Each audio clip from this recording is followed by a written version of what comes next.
Yo, Yo, what's Kobe. up? How's it going, bro? Chilling. Can you hear me? Yeah, I can. Can you hear me? Yeah, bet. I just wanted to make sure. Word. Okay. How's it? How's it been? I'm good. I'm good, man. I'm good. I'm trying to figure this out because I know that what my background says doesn't really make much sense. But you know, modus ponens, if P then Q. Yeah. Okay, so what I have here is I'm trying to highlight the syntax of modus ponens. I'm trying to show like the second Well, statement there. modus ponens doesn't have any syntax because like you like whatever you put in place of P and Q, you can evaluate the syntax of that. Okay, so that's the okay, so the word semantic, I think you're thinking of the word semantics. Because Syntax. Hmm. I thought I may be mistaken there. I thought syntax had to do with the semantics of a word or how you're using it. I'm so glad we got into this right away, man. See, that's why I'm drawing this distinction. I don't think so. Syntax means the structure, reg- Oh, regardless of the semantics. so So like, regardless of what's in it, it's talking about yeah, how it is structured. yeah, Okay. like if I were to write a computer language, the syntax would be like the grammar. I could use any word, right? In computer languages, they use crazy abstract words to mean things, regardless of all those terms. In computer, right? The syntax is like the formal connectives or like operators that allow you to like form statements in the language. So when you're talking about looking at the syntax of modal exponents, you're looking at like how it's structured. Right, which is what modus ponens is. It's a structure, right? It's if A then B. It's not really making any claims about what A and B. They could be any proposition. It's just showing that the Modal exponents is a validity. structure, yeah. Yeah, it's showing the validity of structure, like how a formal valid structure looks. Like what And would so, be invalid would be to say if in the given P and Q, if Q then P. If we're following modal exponents, I believe okay, that sure, could be a rule. There could be an sure, inference rule like that, but that would be invalid if we're using modal exponents as our structure, right? sure, sure. Like that would be assuming that you're getting the conclusion before the proposition. All right, And that's gotcha. Yeah. invalid. So you're actually making my point for me here because what I did in this statement is the first statement I make here, you can see I label it as invalid because the first statement just says A is true. And so that doesn't follow the structure of modus ponens. Not Yeah. only that, it comes before the premise. Like the premise, right? Like we need an if statement. We need an if clause. If A, the premise, then we get to the conclusion. If I just assert A is true, well, that doesn't follow any valid syntax. Mm, so this is where my knowledge I need to brush up on the because I don't think for you to I don't think necessarily you need to have an if then because I know some arguments Right, go like all right. x, so I don't think that's necessary, There's but I get what other. you're getting at. You're right. You're right. There's other inference rules, but just according to modus ponens, it wouldn't be valid. It wouldn't be following modus ponens syntax. Okay, because modus ponens is if then. Yeah. Right. It's that specific syntax of the if then conditional. You're right though. There are other ones. There are other ones that could be possibly used. So that's what I'm fascinated with because I noticed that a lot of the validity inference rules rely on some sort of conditional. And in this one, modus ponens is like the one everyone uses because the conditional's right up front. It's if the if clause is right away. So the word if demands this like hypothetical world that we're gonna like. It's trying to highlight the assumption or like the lack of assumption. Okay, I don't know if I'm making sense there. the if statement is allowing for like, I guess, creativity or subjectivity in the language, right? Because it's saying if we presuppose A, then we can get to B.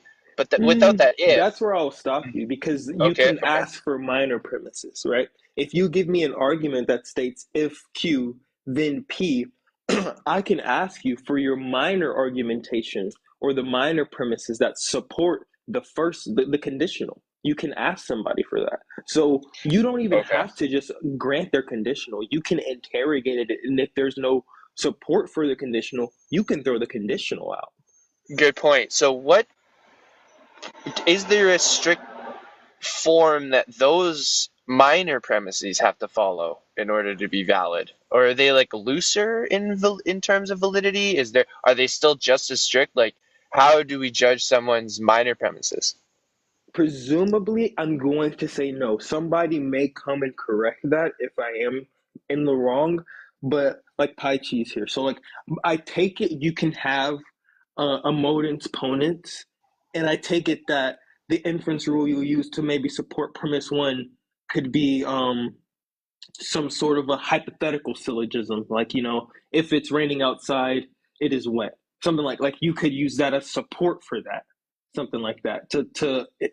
So I don't think you would if you give an argument in one exponents, the support you give for one of the premises, it follows that that has to be in one exponents as well. I don't think I, that I follows. agree that it doesn't have to be a modus ponens, but would it still follow strict rules of validity? It's not like you can. Yes, yeah, oh yeah, yeah, yeah, Right. yeah. It was Yes. still yeah, Right. yeah, Right. Right. Because you couldn't try to support it with like an assumption, just like correct, a raw. correct, Right. You'd have to support it with like, or like you couldn't support it with like a contradiction. exactly. You'd have to follow Right. the yep. You'd have to follow the rules still. Yeah. So I guess the reason I'm driving the A is true. This little algorithm for me, I wrote this down years ago. I've put it in front of a lot of people like Amdir and J Mike, and they've torn it apart. But for me, this has really worked practically, just in my everyday life, because I find a pattern that when I assert something as true, it frustrates the conversation.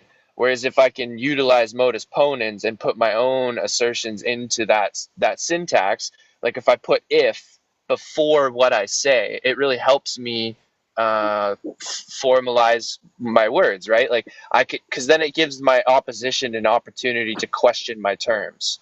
Because I say like if we're assuming that my word true means what it does, then can't we reach the conclusion I reached? And then the opposition basically has to accept like the conclusion, or they get to push back on my terms. They get to say, well, I don't accept the definition of that term. That's why I don't see the same conclusion as you.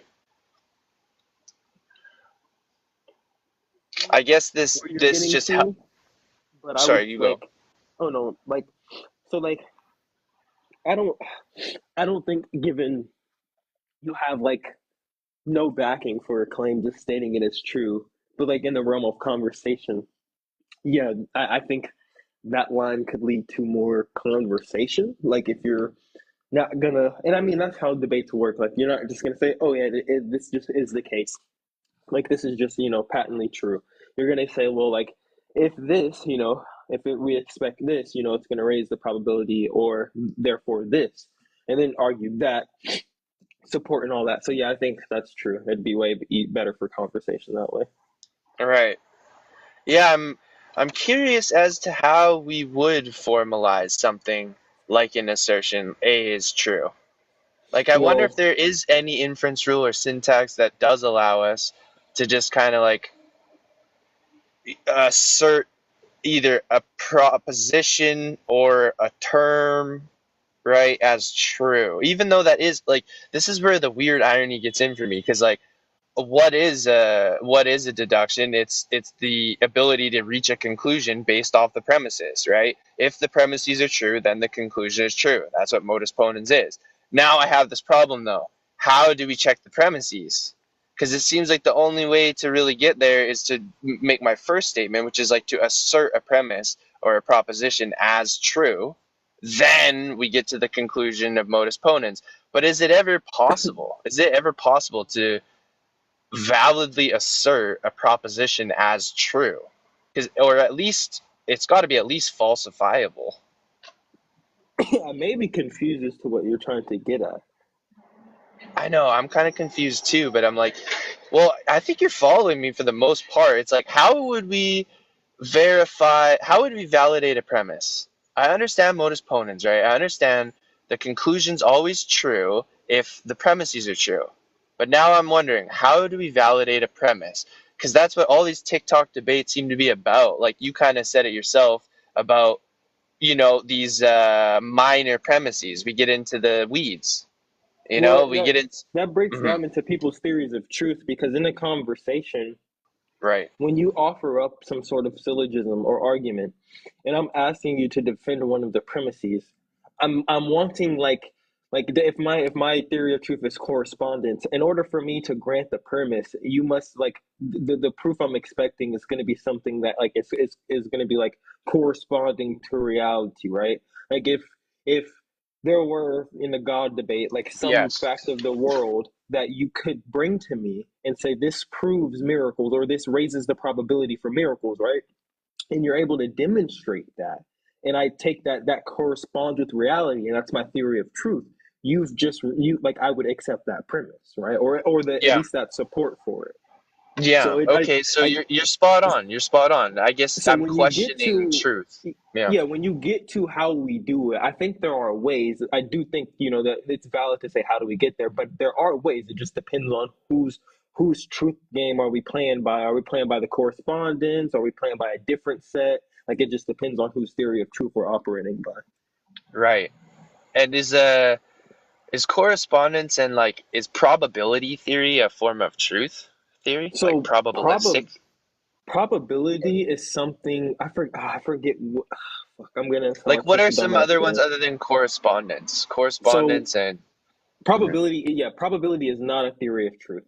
When it comes to truth, I only know like two off the top of my head. I have to look them back up. But the two that I know are, I know there's correspondence theory, and then there's like coherentism or something like that. Oh yeah, And coherence. Coherence there, right. yeah, I so gotta look like into these more. yeah, there's a lot more. There's a ton more, but those are just the two I know for like most TikTok debates. That's Hmm. just to get to epistemology and truth theories. Yeah. So because I think I would hold. I'm sympathetic to coherent correspondence theory, but I'm not like set on it. But yeah, like I think when we're arguing about God, at least most of those people are discussing like coherence, right? They're not trying to really say, oh, these things. Actually, no, I think I'm lying because they argue fine tuning and stuff like that. So they would, I think, Well, acquiesce to someone some like correspondence. Darth Dawkins would be a coherence argument because he's a presuppositionalist, right? He's literally saying like your argument cannot be coherent without that Ah, presupposition. yeah, actually, But yeah. I guess most discussions I hear, you're right, go into like the correspondence of the historicity of the Bible or whether or not Scripture relates to morals, those kinds of things. So yeah, I But think it's definitely doable.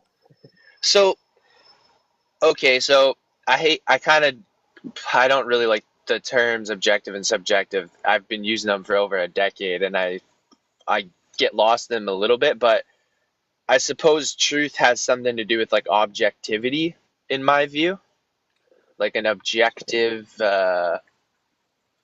class of like this is where symbolic logic I get kind of lost in, and why I'm thinking about syntax is like I don't know if our symbolic logic can ever get to objective truths. What do you like when you say our what do you mean by symbolic logic? Yeah, well, all logic I would say is in the form of symbolic logic is just capturing this idea that like logic deals with symbols, and symbology by definition, I don't think it can ever be objective because it's representing the object. There's an object out in the world, we symbolize it, and now we try to rationalize using those symbols, that symbology. We're not making statements in logic using the objects themselves, right? We're using symbology to capture a representation of the objects, and for that reason, I think we're always limited. by definition, in reaching some sort of objective truth using symbology. And I suppose that's also what I'm reiterating here in my background with I using guess this word truth. I guess I don't understand. Like, I Maybe I mean, should change it to capital T truth. I But don't yeah, know if objective truth. Does that make sense? No. I don't know if like symbology would be limiting in our acquisition of like truth. That would be because like I mean Interesting. like yeah like like somebody like a deflationist like Pachi said, like they're just gonna take truth to be like you asserting it. Like you don't need to say like snow being white is true. You just need to say like snow is white. That's how a deflationist feels about truth. So like I don't know. It gets really because I want to say like objective truth. Really, when you speak of that, the only thing I can think of is like correspondence, right? Because when you want to say something is mind independently true, you want to say that it maps onto reality absent your observation point. So like I feel like when we want to say what is objective truth, I kind of feel like that's just assuming that like coherent or correspondence theory is like true, right? Because like Yeah, I like I the way don't you know what it put really that. Hmm. means to say. I don't really like. I don't ever really use the term objective truth. I'll kind of just say truth because I think that's just some sort of a category error. Yeah, I would basically agree. In the sense that there's mind independent uh, mind independent uh, well, there's mind independent truths, isn't there? So There you're are not, but things that are the case. I'm independent. Like yeah, that's mm, but like to mm, call them objective. What I say like again, I just think that assumes some sort of correspondence theory to say like these truths that we're saying are true, independent of like our observation point, are like objective and stuff. Like I don't know well, because I see, think see that I think that is just kind of a reassertion of this like modus ponens. It's like if we index, our terms to this vocabulary and this meaning, now we can reach some sort of objective assumption or conclusion about the world. But like that's where the symbology, that's why I'm so interested in the syntax, because what is syntax at the end of the day? It's symbolic logic.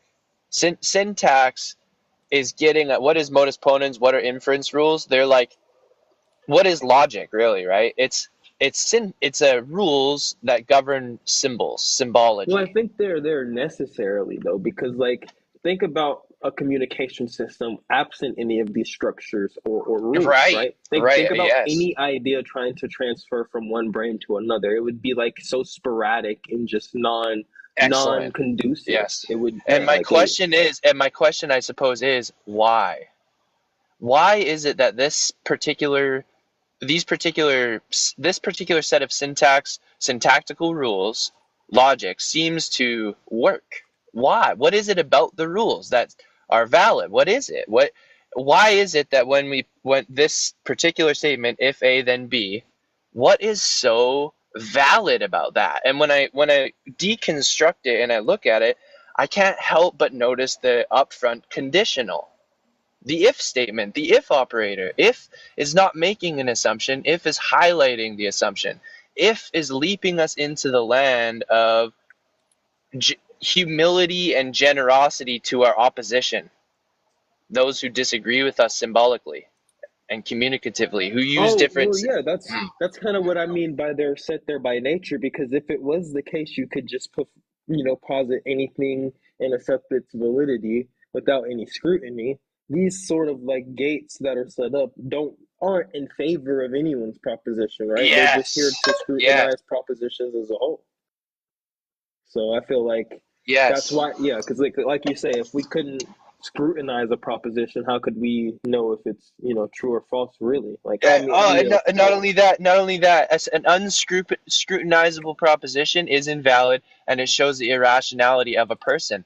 Their unfalsifiable claims, their loops of insanity, are not following literally the syntax. Like, right? It's very interesting to me how that seems objective. That seems to, if you want to talk about correspondence theory, it's like that seems to correspond to our idea of truth at least, I don't know if we want to use, that's why I said objective and subjective terms might not be, but like mind independent, I suppose.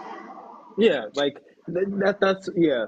Because and I know those in philosophy are pretty much how they use them, but like when most people that's what I'm saying because like when we're saying mind independent, right, or mind dependent, that doesn't, I don't think that assumes any sort of truth like view, right? Like you can say something's mind independently true and be or mind independent and be a deflationist, and you mean that's true, right? And that doesn't entail like any like robust things. So like I feel like saying okay, these truths are objective assumes particularly the truth of correspondence theory, right? Whereas to if you say these things are mind independently true, I think that can work in many facets of truth theories, whether it be deflationary, correspondence, coherence.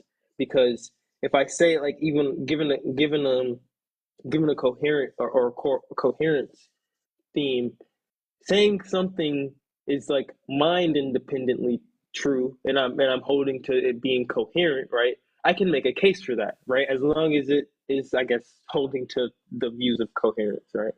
Like that's yeah. So I think because I know philosophy uses mind independent or that to mean objective, but not in the sense people are trying to say objective in the sense that it maps onto a reality that we're not like observing or when we're not observing it or whatever, right?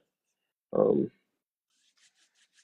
but yeah, I Yeah, would. no, it hits it wraps your mind into a pretzel a little bit here. Hey, I like the practical implications of it though. Like I like touching grass with it again and bringing it back to like I notice in my everyday life these tools have practical implications both for my emotional stability and for understanding my opposition, those who disagree with me, and for reaching my own humility and curiosity so that I can learn. If I hold steadfast to these,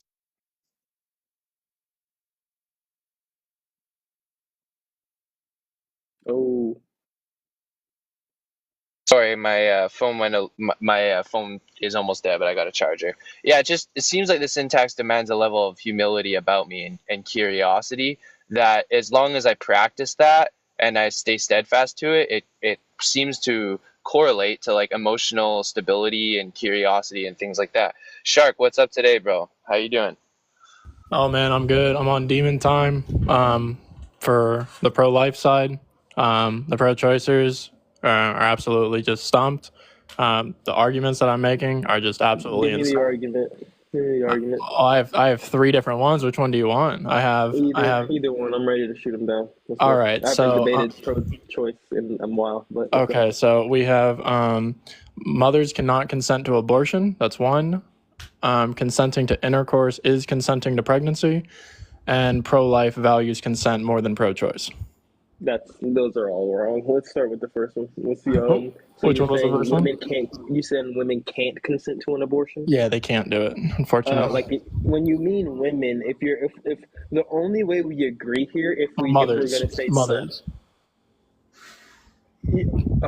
wait, this is gonna get very dicey because it's not that I don't.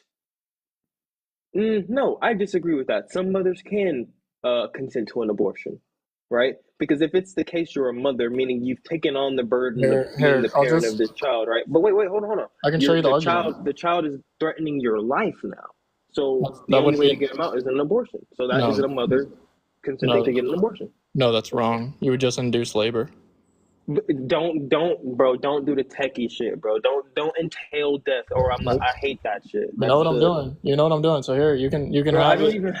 I just concede because that's not what I'm talking about, bro. I Oh, just concede in those because if you're going to say that an abortion is something that only entails the death of the yep, that's fetus, what I'm saying. that's just going to constrict the conversation so much to where like because when we are talking lethal, I'm cutting all lethal access off after viability. Like No, we can even do you it beforehand. She can't consent to an abortion which is the lethal terminization of the unborn human being, right? This could be 12 weeks, this could be 10 weeks, this could be 8 weeks. Yeah, she cannot consent to this process.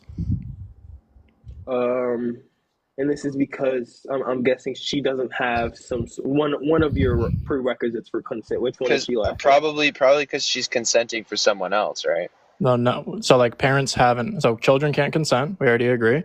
Parents or guardians have an obligation, societally, parentally, and morally, to consent on behalf of their children based around the child's eudaimonia. Abortion contradicts the child's eudaimonia.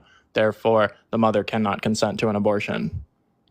Because the only thing that parents can consent on behalf of their children for is when we understand that it's for their flourishment and their well-being. See, the reason I stopped having these abortion debates is because I don't necessarily disagree with that. The point that I disagree is that I don't think that just I will agree there's an obligation. I just don't think the obligation is binding, and I know the pro-lifer is going to come out. I think she can void this. I just think the methodology looks different. I don't agree with punting your 2-year-old baby out the fucking window because you don't want to take it down to the police station to give it away. That's irrational, right? But I get, you know what I'm saying? You get what I'm saying? But the problem with the linguistics that you want to use just revolves around equivocating. So you don't like my terminology because of how many symmetry breakers I've created in my linguistic system. If we use your linguistic system or the pro-choicer's linguistic system, abortion and birth has no symmetry breaker. Wait, again, no, birth isn't deliberate. I don't know what pro-choicers you've been talking to, but abortion is deliberate. Birth is not deliberate. You can intentionally induce labor. A mother cannot go, I am giving birth now. She cannot. The doctor can. The doctor can. The doctor. They can influence it, bro. I've looked this up. I debated with somebody a long time ago. No one can cause a baby to be born. It is influenced. There is a biological clock that controls that. That is not up to any human. That the doctor can make the woman's water break, right? What do they do? Please give me the procedure they perform. I don't know the procedure. I just know they make the water break. They do.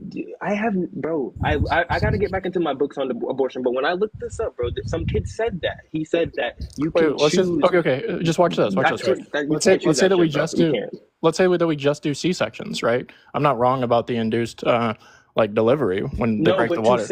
To say a pro-choicer cannot draw a black line between when a baby is being given birth to and when a baby is being aborted is absurd on my. No, they can't though. Wait, because let's just say it's a C-section. Tell me the distinction between a C-section and an abortion. Listen. I think deliberation is key. If If your water breaks, just do C-section. You were planning on giving birth. Just do C-section. Doctor has to administer a C-section. That would not be an abortion, bro. You would be giving birth, and he would have had to conduct because you weren't deliberately choosing to terminate that pregnancy. Wait, no, you're changing the definition like mid-sentence. I don't know why you're doing that. How? Either birth the definition is not deliberate, bro. Birth is natural. You do not choose to give birth. That's the whole point of it. Wait, no, hang on. Is the definition you want to use for your worldview or the pro-choice worldview the intentional termination of pregnancy? Deliberate. Use the word deliberate. Intentional is deliberate, right? So deliberate termination of pregnancy, right? I have to cut deliberate. Yeah, what makes something an abortion is you choosing that. Yeah, wait, okay, cool. So give me the symmetry breaker between that with that definition and a C-section.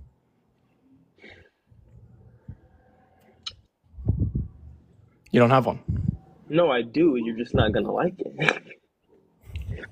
So are you saying the C-section see, that's the whole thing, right? Because you're skipping a step. The whole reason a C-section will be needed in a birth if there are complications with the natural way. You don't go get an abortion and they have a complication. That's not true at all. Wait, the pro-choicers a lot of the time are evictionist, right? And so they're okay with an abortion an abortion because an abortion is a C-section. There is no symmetry breaker. So after, huh? Bro, you're not understanding it. If you choose to give birth in form of C-section, I guess yes, that's an abortion. See, that's insane. Okay. No, see, that's Like, gibberish. Wait, I told you the problem with your. You can't do an internal critique and inject your view of what abortion is into mine. You think it entails. Oh no, that. I agree. I agree with you. You're just equivocating. Your worldview is equivocating. On my wait, I can't equivocate my terms on your view. I can equivocate the terms with my view on my terms. Yeah. But I can't. I agree with you. You think abortion entails death, correct? Yep. I do not. So we have two staunchly different worldviews. No, I understand. You're equivocating in your worldview without mine. How am I equivocating, bro? Because you're equivocating abortion with C-sections. Wait, again, if I think C-sections are deliberate, that's why they fall into abortion. That's the only reason that they would. Right. So you agree with me that you're equivocating these words. But bro, okay, but you see what you're doing, right? No. Like you're taking your worldview of abortion and injecting it into mine. No, I'm not. Look at this. You're equivocating. No, I'm not. This is only your worldview. No, this is only your worldview. So what do I mean by abortion? Deliberate termination of pregnancy. Boom. And is a C-section a deliberate termination of a human pregnancy? Yes, that's why you're equivocating. How am I equivocating? Right. You said it could be, Kovi. You said it could be. Oh, he means I'm equivocating by when he says C-section, he's just saying that equals abortion. Yep. Oh, I see what he's saying. And you need a symmetry breaker between I need something that breaks the symmetry. Yeah, and my language system is so delicately crafted and considered that all of these... Wait, Sheriff, are all abortions C-section? No. Okay, so I'm not equivocating. There is a difference. No, but on the term, you don't have a term for this. What you called deliberate C-section. Yeah. You don't have that. Yeah. You can't deliberate to choose a C-section because we would just call it a C-section. I guess that's a problem. I don't really see it as much because like what do you ask a lady who just got a C-section? What did you choose to do? Like, is that a gotcha to her or something? No. Well, you did allow for that deliberate use rather than an emergency use. So instead of prioritizing an emergency standard where both patients are prioritized, but where both patients are eudaimonia is valued. Said that. When did I say that the fetus was not prioritized? When did I say that? When did I say you can just lay it out on the table and meat grind it up? The fetus has rights. Like, what are you talking about? No. The fetus has prioritizations. After the period of life you're talking about, there's nothing we can do. Our technology just isn't that superior yet. Yeah, but when people are saying like, okay, you could do a C-section after viability, I don't really know what that means because like you could have like a 30% chance of viability at 20 weeks, right? Okay. We have the medical care there. We're gonna try to get this fetus, on. Yeah, but if it's not medically necessary, yeah. So like, let's say this. Wait, bro. You're doing the same shit the theists do. You can't entail the outcome if you're saying we just have to give both of them the same kind of provisioning. If both of them die, whoop-de-fucking-do. At least we're giving them both the same amount of provisioning. We're not taking the woman over the fetus. We're trying to save the fetus. You would if... Okay, so the pro-choicers on this app, right? And maybe this isn't your position. And so if it's not your position, that's fine. But the pro-choicers are promoting that after viability, even if there's only a 30% chance of survival, they should be allowed to opt into this procedure to have a C-section, even if the chance of their unborn child survival rate is 30% or whatever. I think that's abhorrent. Like, look, you know my view, right? I've already told you this shit. Legally, I'm gonna let the shit be free. Right, or let the shit be able to. My society would just look a lot different than this one. Right. But that's fine. But do you agree? Okay, so what you're talking about is some shit I wouldn't let fly if my fucking society was at critical capacity and we needed more people. Like, yeah, you're not doing that shit at that point. We need fucking people. But like in a world where 1 million babies are aborted, you're just utilizing humans for their labor. But hold on. What do you mean? I'm saying, wait, so if your society was about to exterminate, you would let the women abort the babies if there was a 30% survival rate? Yeah, because my prioritization is going to be virtue ethics, right? Oh, okay. Yeah, like I'm prioritizing that the most rational standard that our mind can have is going to necessitate the consent of the people around us to the highest standard. And so, yeah, like if it's just me and another like woman, we're the last two people on the planet.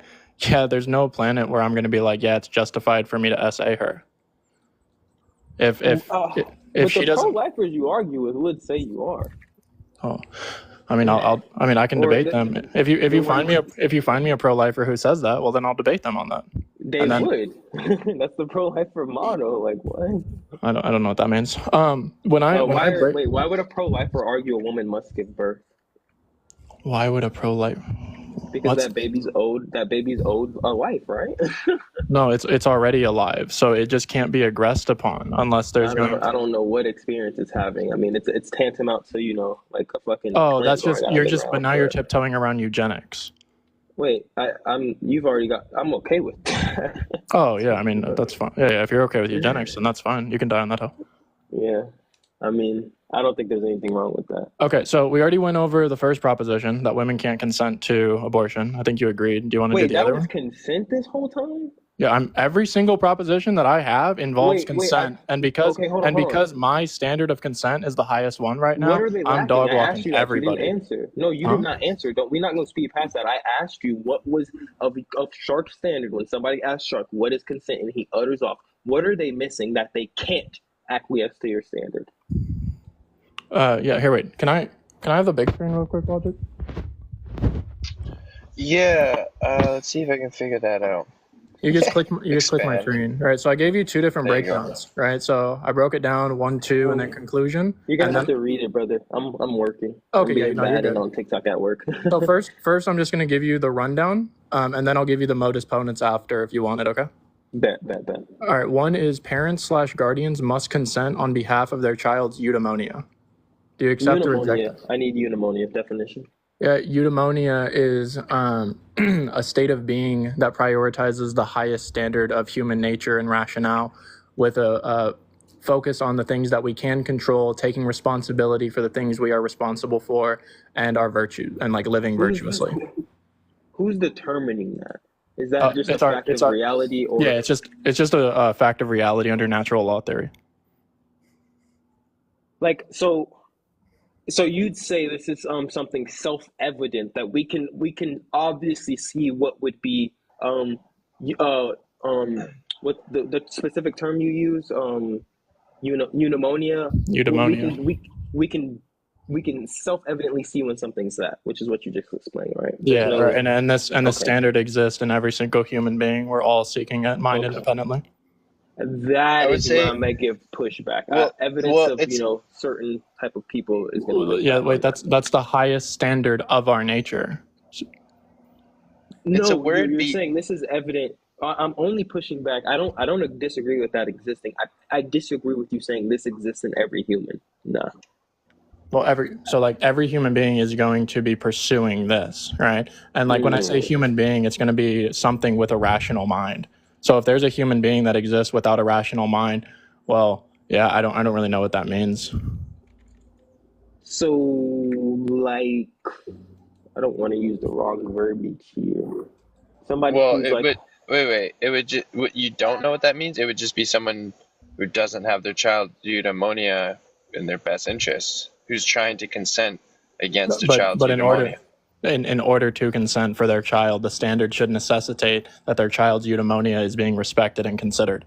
If it's not, that's what I'm saying. So you're saying that the child's eudaimonia is something that doesn't need to be sat up and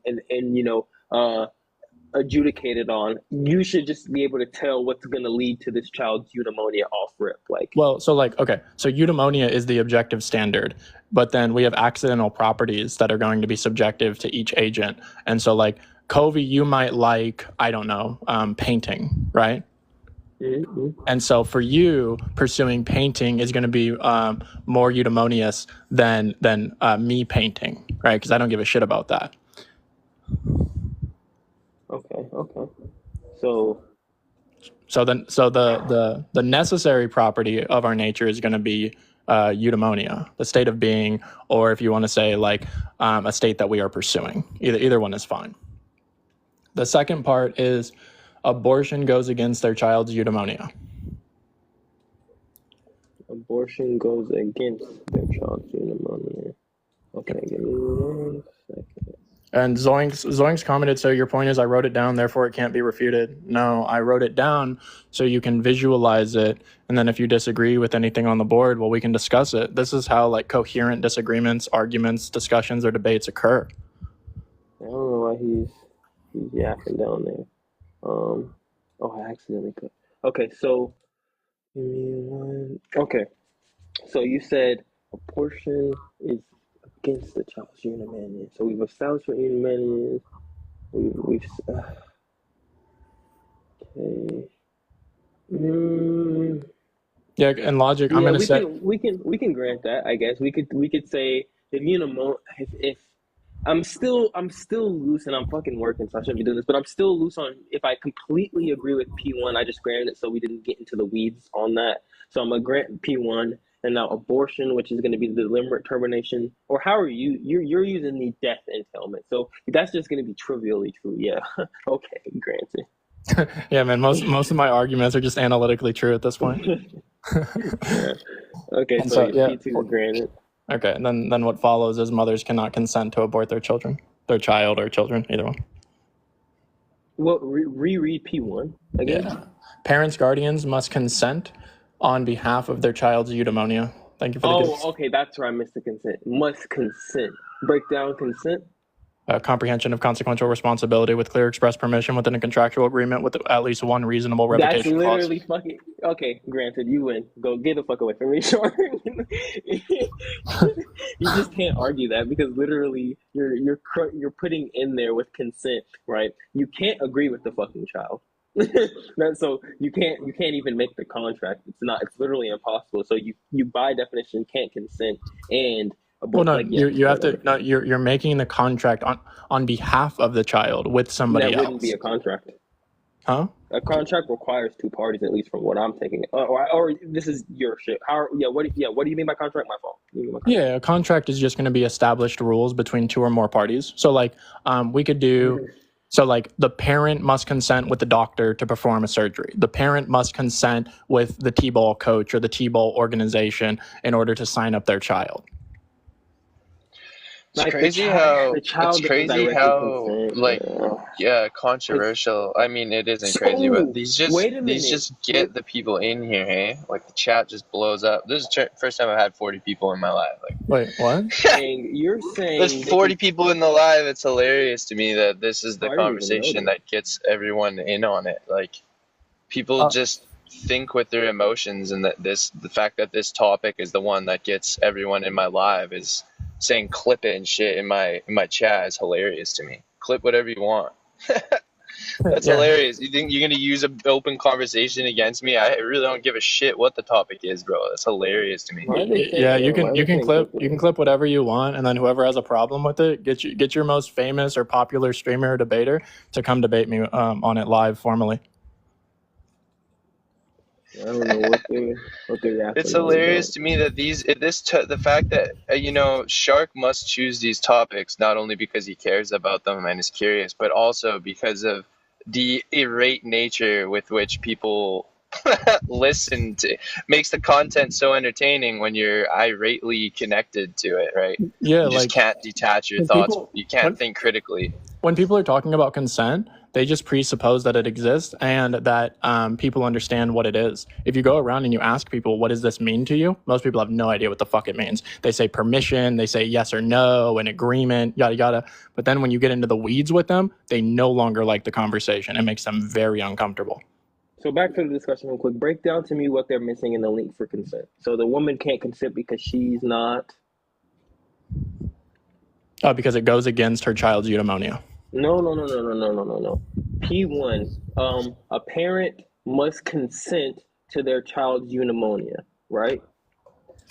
They must consent. No. They must consent to an action for their child or on behalf of their child with moral consideration and a focus, prioritization of eudaimonia.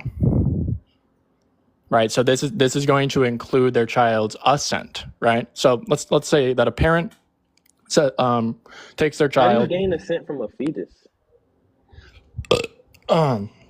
Yeah. So when we're analyzing whether or not an individual, this is just going to be a part of implied consent. So if you pass out on the side of the street, right, and you need mouth to mouth in order for you to continue surviving, my lips are touching your lips.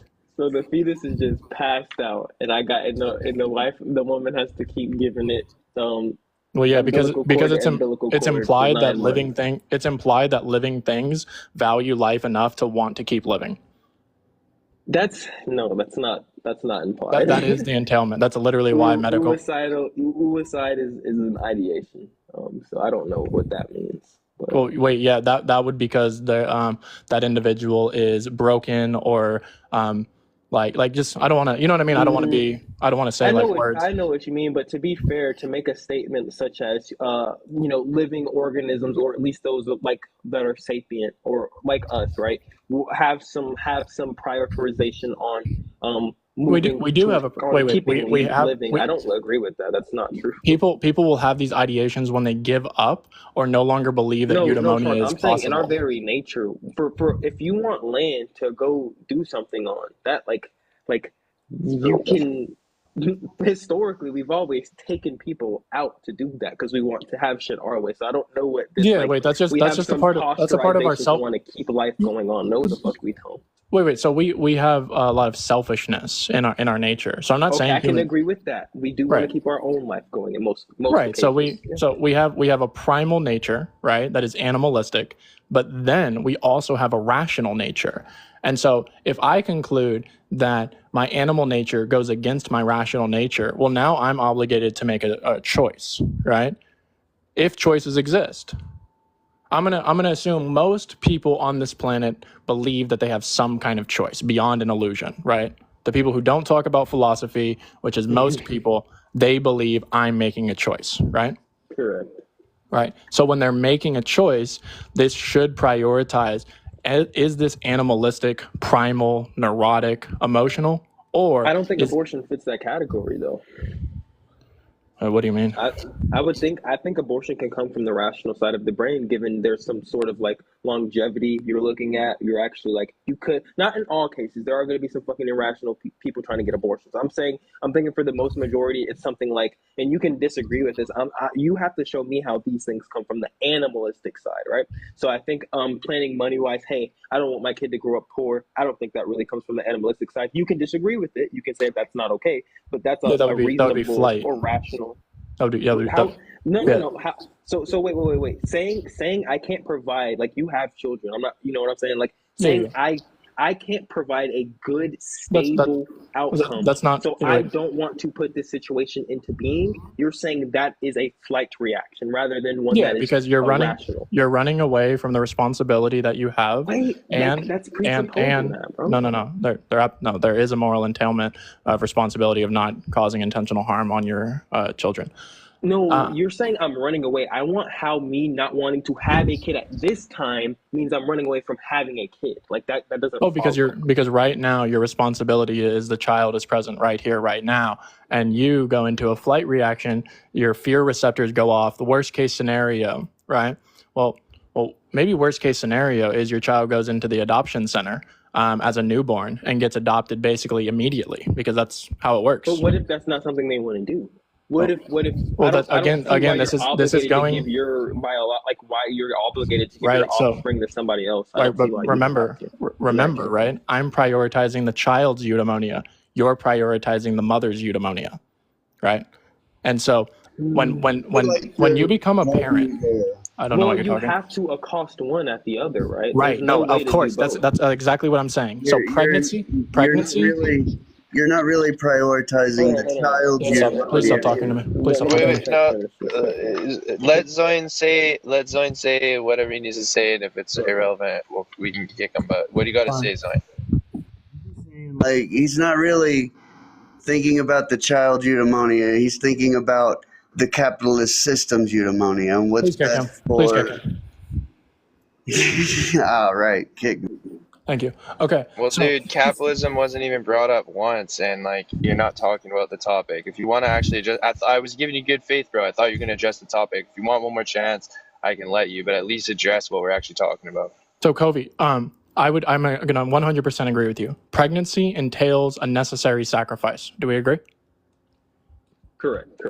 I'm saying that there is a parental obligation to sacrifice for your child. You're saying that the parents are allowed to sacrifice their child. And do you get? Yes. And the optics look bad, but the only reason I'm trying to backpedal here is because I don't think that's the case. But in every situation, I only think that's true of abortion. If it's necessarily okay, do you think that there's any pregnancy that exists ever? Because look, if you have existing children like you right now, Sharp, I don't think you should just be able to unalive your kids right now, bro. No. You should have to take them to a cop. Like, I get that. Right. Do we agree? All pregnancy necessitates sacrifice. Every single one. Yeah. Okay. Hey, it's almost like we have epistemic certainty or something, my boy. Look at us. Okay. So I think that it's just painfully obvious that anybody saying that I'm going to sacrifice my child for my own well-being, even at the cost of their life, is just abhorrent. I want to live in a social model. I want to believe that our nature at the highest peak is rational and good, right? Prosperous, wants to flourish. And this is just going to standardize that the people raising the future of our species is obligated to protect and sacrifice for their children. I can understand that framework, but like to where I'm going to, I don't necessarily agree, right? I do see the what you're saying, but like does abortion or not abortion, does adoption exist for you? Because I feel like that's a logical atonement of what you're saying. Adoption should not exist. Well, why should adoption not exist? What did you say? Parents have a what? Parents have an obligation to protect their child to the best of their capability until they can transfer the obligation of responsibility to somebody else. So for a parent, really quick, hold on. I got because you're going to be the first pro-life adjacent person I ask this, and you see the negatives from letting abortion occur outweigh the negatives of forcing women to have those children. I'm not promoting consequentialism. Okay, that's fair. Okay. That does assume consequentialism. I'm prioritizing virtue ethics. You'd be a day. See, deontology is just fucking. Because you. I can't. On a scale of 1 to 10, Shark, what is that? Do you put this at your as a 10 on the topics of importance to you? I think consent is the most. I think consent and free will are the most important topics, and the conclusion that I've come to is consent is free will. And you just link abortion in as part. I bring consent into every single conversation, no matter what. Yeah, I know. So, what would you put up the topic of abortion on a scale of 1 to 10? It depends on what category you want me to put in. Morality, sociology. I meant for your own personal life, I suppose. How important is it to you? I think Shark's wrecking on the moral. He's gonna wreck you on the moral abortion debate. I think about 8, man, because I think what's missing in America is this family value, this focus and prioritization of family and community and longevity and eudaimonia. And I'm against capitalism, right? I don't like this system. So when the guest brought it up, I'm just like, no, this is dumb. I think capitalism is destroying. Yeah, I know you're against it. That's why I kicked them. I'm a free market capitalist. I love capitalism, but we can disagree on that. You guys. I think what sucks for the atheist or anybody who doesn't believe in free will. This is my 4th argument. I've created 3 arguments that are fucking I'm on demon time right now. I don't know what's happening to me. Well, my 4th one here. My 4th argument. Real quick. My 4th argument is consent doesn't exist without free will, or consent only exists with free will. I mean, consent has to be freely given, and you have to. That abortion thing was for the moral. That was a moral argument, right? Ethical. Yeah, it's morals and virtue ethics. ethics. Morals determine the ethics, so it's both. But would you use that argument as a point to why it should be illegal? To why it should, yeah, absolutely. That's more ethics, Kovi. That's more ethics. Like morals, I'd say, right? Morals is more like normative statements. Depending on how a pro-lifer attacks me in argumentation depends on how I respond. Because if you attack me morally, I'll give up. Yeah, abortion's fucking ass. That shit sucks, right? But if you try to say it should be illegal, it should be but it should be illegal. It's a rights infringement based around. That argument fails at proving that. No, because listen, if you accept that this action is wrong, then why are you allowing this action to occur and commit human rights violations? Cigarettes? What about it? Think about it. I could say, oh yes, you should not be allowed to smoke cigarettes. But I can or think smoking cigarettes is wrong. Let me rephrase that. I can think smoking cigarettes are wrong and still allow for them to be smoked. Cigarettes are not a human rights violation, right? I think that smoking in public or smoking in where's the human? So you're gonna articulate this to me. You don't exist. You come into existence attached to me. I can't control that, and you're gonna say that it's a rights infringement for me to remove you from me, and that's a rights infringement on yes, you. Yes, because it intentionally takes my life. Down, please. Because it's an intentional unaliving of a human being without a medical justification. Yeah, wait, that's just a description. That's not telling me why it's the case that I'm doing some sort of wrong to you. Like you're just saying this. This goes back to describing the case. Yeah, we already did this because it goes against the child's eudaimonia. But you didn't invoke you. So okay, wait. So why am I obligated if you didn't exist before the state of affairs you exist in when I apparently owe you? How? Because I'm seeing because you have negative rights, right? You have negative rights. I don't really care about the negative or positive rights. Oh, I mean, we can't have a conversation if you don't care about negative rights. No. We can just say. Okay, so wait, because it's just inaction, right? You're saying negative are ones that don't require action. Yeah, I can't do anything to intentionally aggress upon you or go against your rights. I just wouldn't that you would have to show me how me constricting my resources that are not owed to you is going to be a or going to fall in line with what you just said. You're not restricting. Hang on, you're not restricting your resources. Either you're taking either you're taking an abortion pill, which I believe starves and dehydrates. Okay. That's not. That takes away the resources from you just said starve, which is a form of Yo. Come on, hey Shark. guys. If I were to starve you, Shark, I would restrict if you were to starve your son right now, you would restrict your resources in your house. I wouldn't say that you're not restricting resources to the house. You're just restricting this individual's resource. You're restricting them from having these resources. You're not restricting the resource. You're just restricting this person from having resources. Yeah, that's what you're doing. You're restricting their ability to continue existing. Also, you're talking about outside the womb. I don't know. You're talking about outside the womb. So why are the pro-choicers like this? It's I'm gonna ask again. So is this person? Are you depriving resources? Or are you depriving this individual from having resources? I'm restricting my resources from. No, you're not. You're restricting them from having your resources. You're not restricting your resources. If you restricted your resources. Wait. Hold on. Again. You are in front of me. My resources are on the table in between us. I'm on the opposite side of this table. If I move the table behind me, have I restricted the resources from you? You restricted me from having the resources, I agree. But if you unalive a fetus, you're restricting the fetus from having the ability to have these resources. Bro, no. If I abort the fetus, that is, I don't know too much about the pill, right? The pill literally starves or dehydrates them. What's the mechanism through which it does this? Give me a quick breakdown of how the pill goes. I'll pull up the source.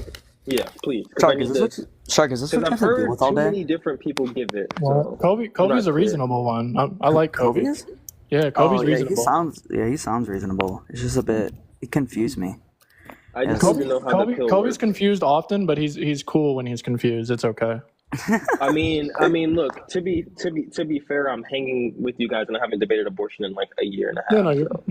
There's no disrespect. I Yeah, love that's you, why Kobe. you're cool. You're one of my That's why favorite you're people on cool, this bro. app. Yeah, I'm bro, so that's why far you're off cool. on like what the fuck goes No, on. Yeah, Kobe. you getting props for entertaining the argument though. No worries, bro. You're doing a great job. Yeah, Kobe. I just want you mean, to know sincerely, you're one of my favorite people on this app. appreciate that. You too, bro. I honestly talk about you a lot on this app. Yeah, man. Anytime I ever say something like banter shit, I never mean it personally. If I ever cross a line, please let me know. I'll sincerely apologize. I respect your boundaries. I respect you I'm as a friend. being way too weak-skinned. Then never mind. That's probably just me. I'm taking shit you say way too seriously. Then. Yeah, no. I just want you to know sincerely. I appreciate your time. I appreciate your thought process. I appreciate your insight. And the way I show my respect now is by like engaging. So like you, Casey, Hell yeah. and certain people I don't engage with a lot of people on this app anymore. Like it's just not worth the time. Oh yeah, no, that's what I've learned. Early. Bro, I be trying to join these panels, right? And I be talking about normative ethics, and they just don't know what I'm talking about, and they just get mad at me, and I'm just like, I can't talk. I literally can't talk to them. Yeah, I've seen some of the debates you've been in, and that shit is. I leave after I'm like, bro, I don't know why these people are. I'm literally about to start getting back up on my abortion shit because I've been. Yeah. I don't know. I'm telling you, man, it's important, right? Because it's the foundation for the future of our species, and I really don't think that there's a more selfish political ideology than abortion. I understand why it occurs. I understand the social failures.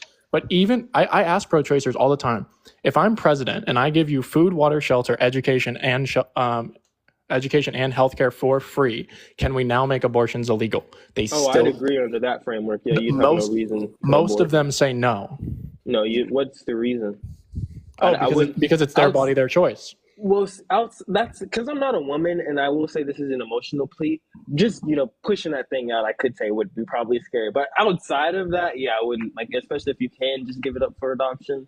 But other than the obvious physical pains, that's the. I'm just sympathetic to women in that way. I was raised by a single mother, so Apostle, did you find it? Bro, I'm trying to find it. I do need that break. Yeah, once I get that pill breakdown, that's pretty much going to decide how I feel about that pill. Because I was told it did some other things, and I just want to be completely clear on what it actually does.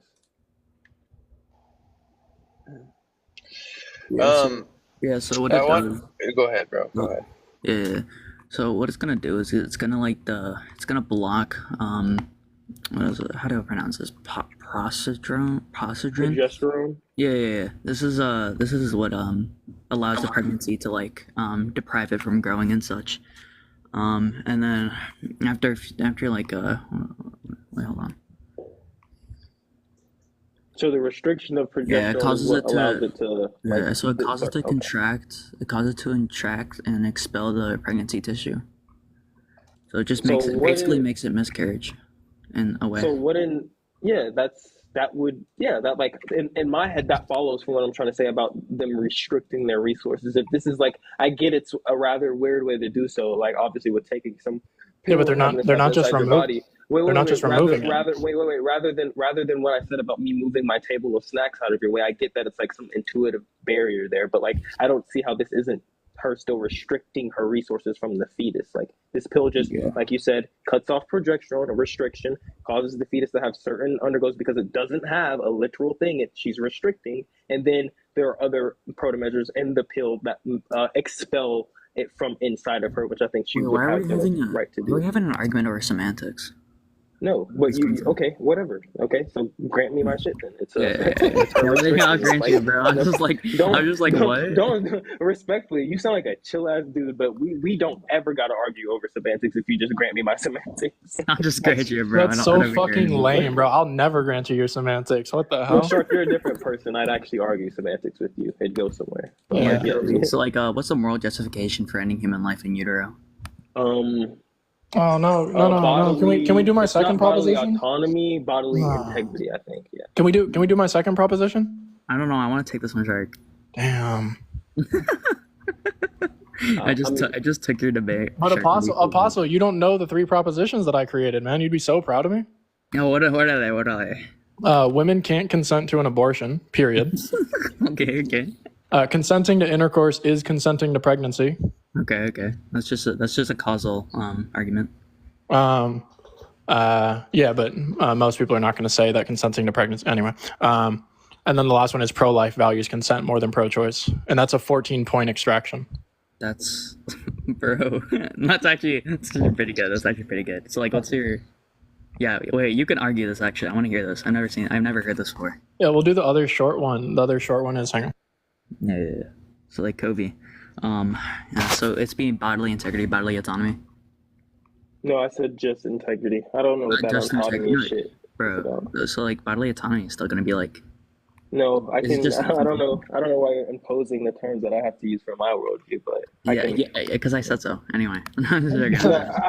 Look. Just grant me my idiocracy. Okay, here you go. It's the middle one right here. It's the middle one. Consenting to intercourse necessitates comprehension of pregnancy and moral obligations. Oh yeah. That's just causal, right? It's just causal. Yeah, but more in depth. Yeah. You caused that. It's just a deeper like you probably provide like a deeper argument for causal. Am I right? This is the deeper argument, and then it's going to get into like what consent is. And if you essentially this argument is less about causal, and this is more prioritizing that you can consent to a biological process. All right. Yeah. So like Kovi, this is going to be bodily integrity. Am I right? Bodily integrity, yes. Yeah, can you define bodily integrity for me? The right to exclude others from your resources or bodily resources. Yeah. So why is this like important? Like why is this like important to like a woman? Because it, I guess, is going to allow her to retain some sense of self. Sense of self. Yeah. Like that's probably. Boys, I gotta do a business meeting. I love you, Logic. Thank you. Hopefully, I didn't take over your live or anything, brother. Yeah, give me a kiss No, peace and love, bro. It was fun. Yeah, give me a kiss later, Shark. Anyway, so like Kovi, right, what's a sense of self? What do you think a sense of self is? That's bad. That's bad. Let's redact that. The reason in a society why the right to I don't know how I'd articulate this, right? But the reason I'm going to say this is necessary so people aren't enslaved. I can't articulate that any better. I know that's poor, and you're probably wanting something more direct and concise. But okay, the reason I would say, yeah, that's pretty much it. Yeah, I get you, Kobe. I was about to say, dude, the amount of people that say it's gestational slavery is crazy. So yeah, I can understand it. If you don't have better like articulating skills, I can understand what you're trying to say. Wait, I didn't say gestational slavery though. No. I'm saying like that's what people say when they say like it's slavery. Yeah, people say it's like gestational slavery. No, I'm not saying you know this. I'm not saying you say this. Yeah, no. Because I think that principle holds because of like, robberies, like that's effectively I see you being able to exclude them from, the property inside of your house, your loved ones. That like so it applies everywhere. That's why I think it's essential. Do you think that like the mother does not have this normative obligation to the fetus? I would are you gonna tie the normative into legality? That's where I'm just gonna have an issue. I don't argue legality, I argue ethics. Okay, you beat me then. You beat me, yeah. You win. Oh, you argue legality? Abortion's wrong. Yeah. Abortion is 100% wrong. I just don't think that entails it being illegal. Okay. Yeah. So you're like pragmatically pro-choice, but like morally pro-life. Pro-life, yeah. People and a lot of the pro-lifers hate that shit, but it's just because I think y'all have the strongest argument for it being wrong. Linda was like that before she turned fully pro-life. She was pragmatically pro-choice and like morally pro-life. So she would argue the pragmatics of pro-choice and then argue the morality of pro-life. That's probably why I'd never seen her argue pro-choice, is because I never seen her argue it morally, because it wasn't morally right. It's not. Yeah, no. I think you're crazy arguing for it being like the thing people ought do, because then you get into some crazy reductive. Yeah. Clip that.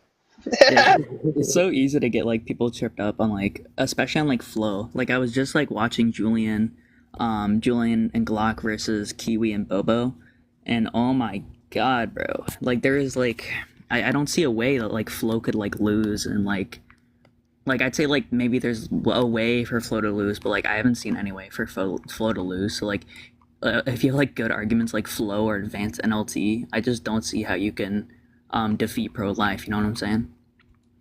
Yeah, I see. In fuck, what is NLT? I always hear that, but I don't know what It's that natural means. law theory. It's natural law theory. And are those pro-life positions or pro-choice positions? Yeah, so I don't know any pro-choice positions. Well, I do know pro-choice positions, but like I'm saying, I don't know full in depth. But so like advanced NLT is what Kay and I think Honey argue. Okay. Yeah, so they think I can't like get into it because I know nothing about it. I just know it's like one of the best arguments.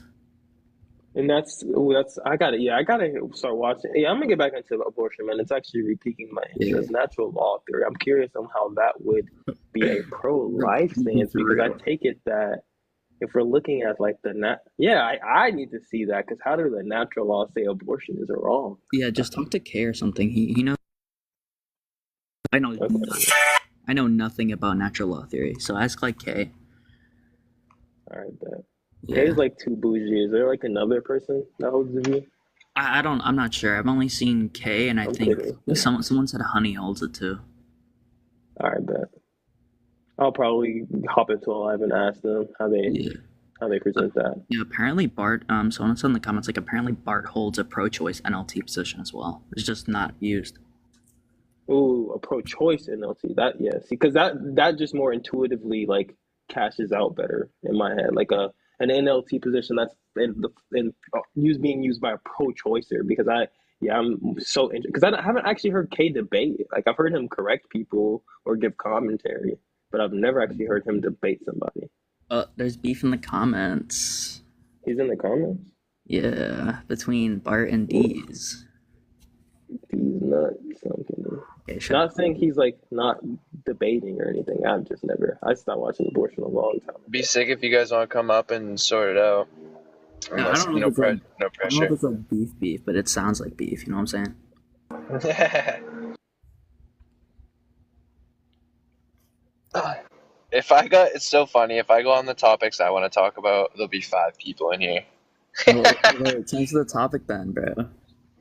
No, well, I want that's what I'm curious about. It's like abortion blew up my life, which is sick, but I just am pretty impartial. But I only track probably 70% of those arguments. I'm not as curious. I'm not as naturally curious about the topic. You know what I mean? It's just not in me. Wow, you don't care about the unalivement of 73 million babies. Wow. Isn't like, do pro-lifers really I feel like you were trolling, but I feel like some pro-lifers say that shit genuinely, and I'm like, isn't that just a distortion of the numbers? No, I don't actually know the numbers. I just heard that. Just dropping a number. That's hilarious, bro. Because I swear I'd be hearing them say that, and I'm like, well, how many people have been? I'm just kidding. But yeah. I don't know, Kovi. I don't know. I think you're just so evil. I mean, I could be evil, yeah. Yeah, I could be. Oh my god, I was like in a live I think it was last night, and like I was arguing with someone, and right, because I don't hold a minor exception, right? And they said you would let this happen. I'd be like, well, I hope it doesn't happen. And they kept on twisting it as if I wanted it to happen. It was so ridiculous. And that's crazy, yeah. Yeah, so I was saying, it's like, I wish a child doesn't get pregnant. God, no. I think anyone who gets a child pregnant should be unalived. But I just don't. I just value both lives. Of course, like the child was like in danger to a point like she may unalive her pregnancy. If she doesn't get to viability, then I'd say, yeah, she can get an abortion. I'm not asking anyone. That's where I think the pro-lifers do sound kind of crazy. Not more crazy. Like pro-choicers also sound crazy. Don't get it twisted. Oh, for sure. Yeah, I just think that's where y'all have to eat at least a micro portion of a bullet. Yeah, what are you talking about? Like the minors? Or are you talking about just because most. I've been actually hearing a lot more people give that, like the minor. I've been hearing them say that they'll give like medical and minor. But when I was in the field, nobody was saying that minor shit, bro. They were like, that little girl has to have that kid. I was like, oh my god, bro. Yeah, like I But don't want like I'd rather kids not have kids. Like I don't think this is like morally right for anyone to like get a child pregnant. I think they should be unalive for this. But I don't see a reason not to. If she's not gonna have any severe complications till birth, or she may unalive it like shortly after birth, or she's gonna unalive from having, from sustaining this pregnancy. Unless these two things can occur, I don't see how it's like morally justifiable to end one human life just because one human life, the other human life is having like a moral issue, like not a moral issue, an emotional issue. So like do I think that person should be unalive for getting the child pregnant? Yeah, I don't find this morally justifiable. But unless the child won't unalive from this pregnancy or after pregnancy, I don't see a way for this to be justifiable to end the fetus's life. I've seen some crazy stuff though. People say it would be like according to like utilitarianism, it would be better for children to get pregnant. I've heard something like that. technically, it would if you are But like, it's utilitarian. like utilitarianism is so bad. I mean, wait, but if you're utilitarian and pro-choice, you're all right. Yeah, totally. No, like what like someone was pro-choice and utilitarianism. So like I bring up like a utility hypothetical. So I said, yeah, so like if graping would like increase numbers in like an underpopulated society, so like graping which would result to unconsented pregnancy, right? I just argue that like it would be like if this like increases numbers, increases the workforce, this would improve society overall. Would it still be justifiable to like yeah?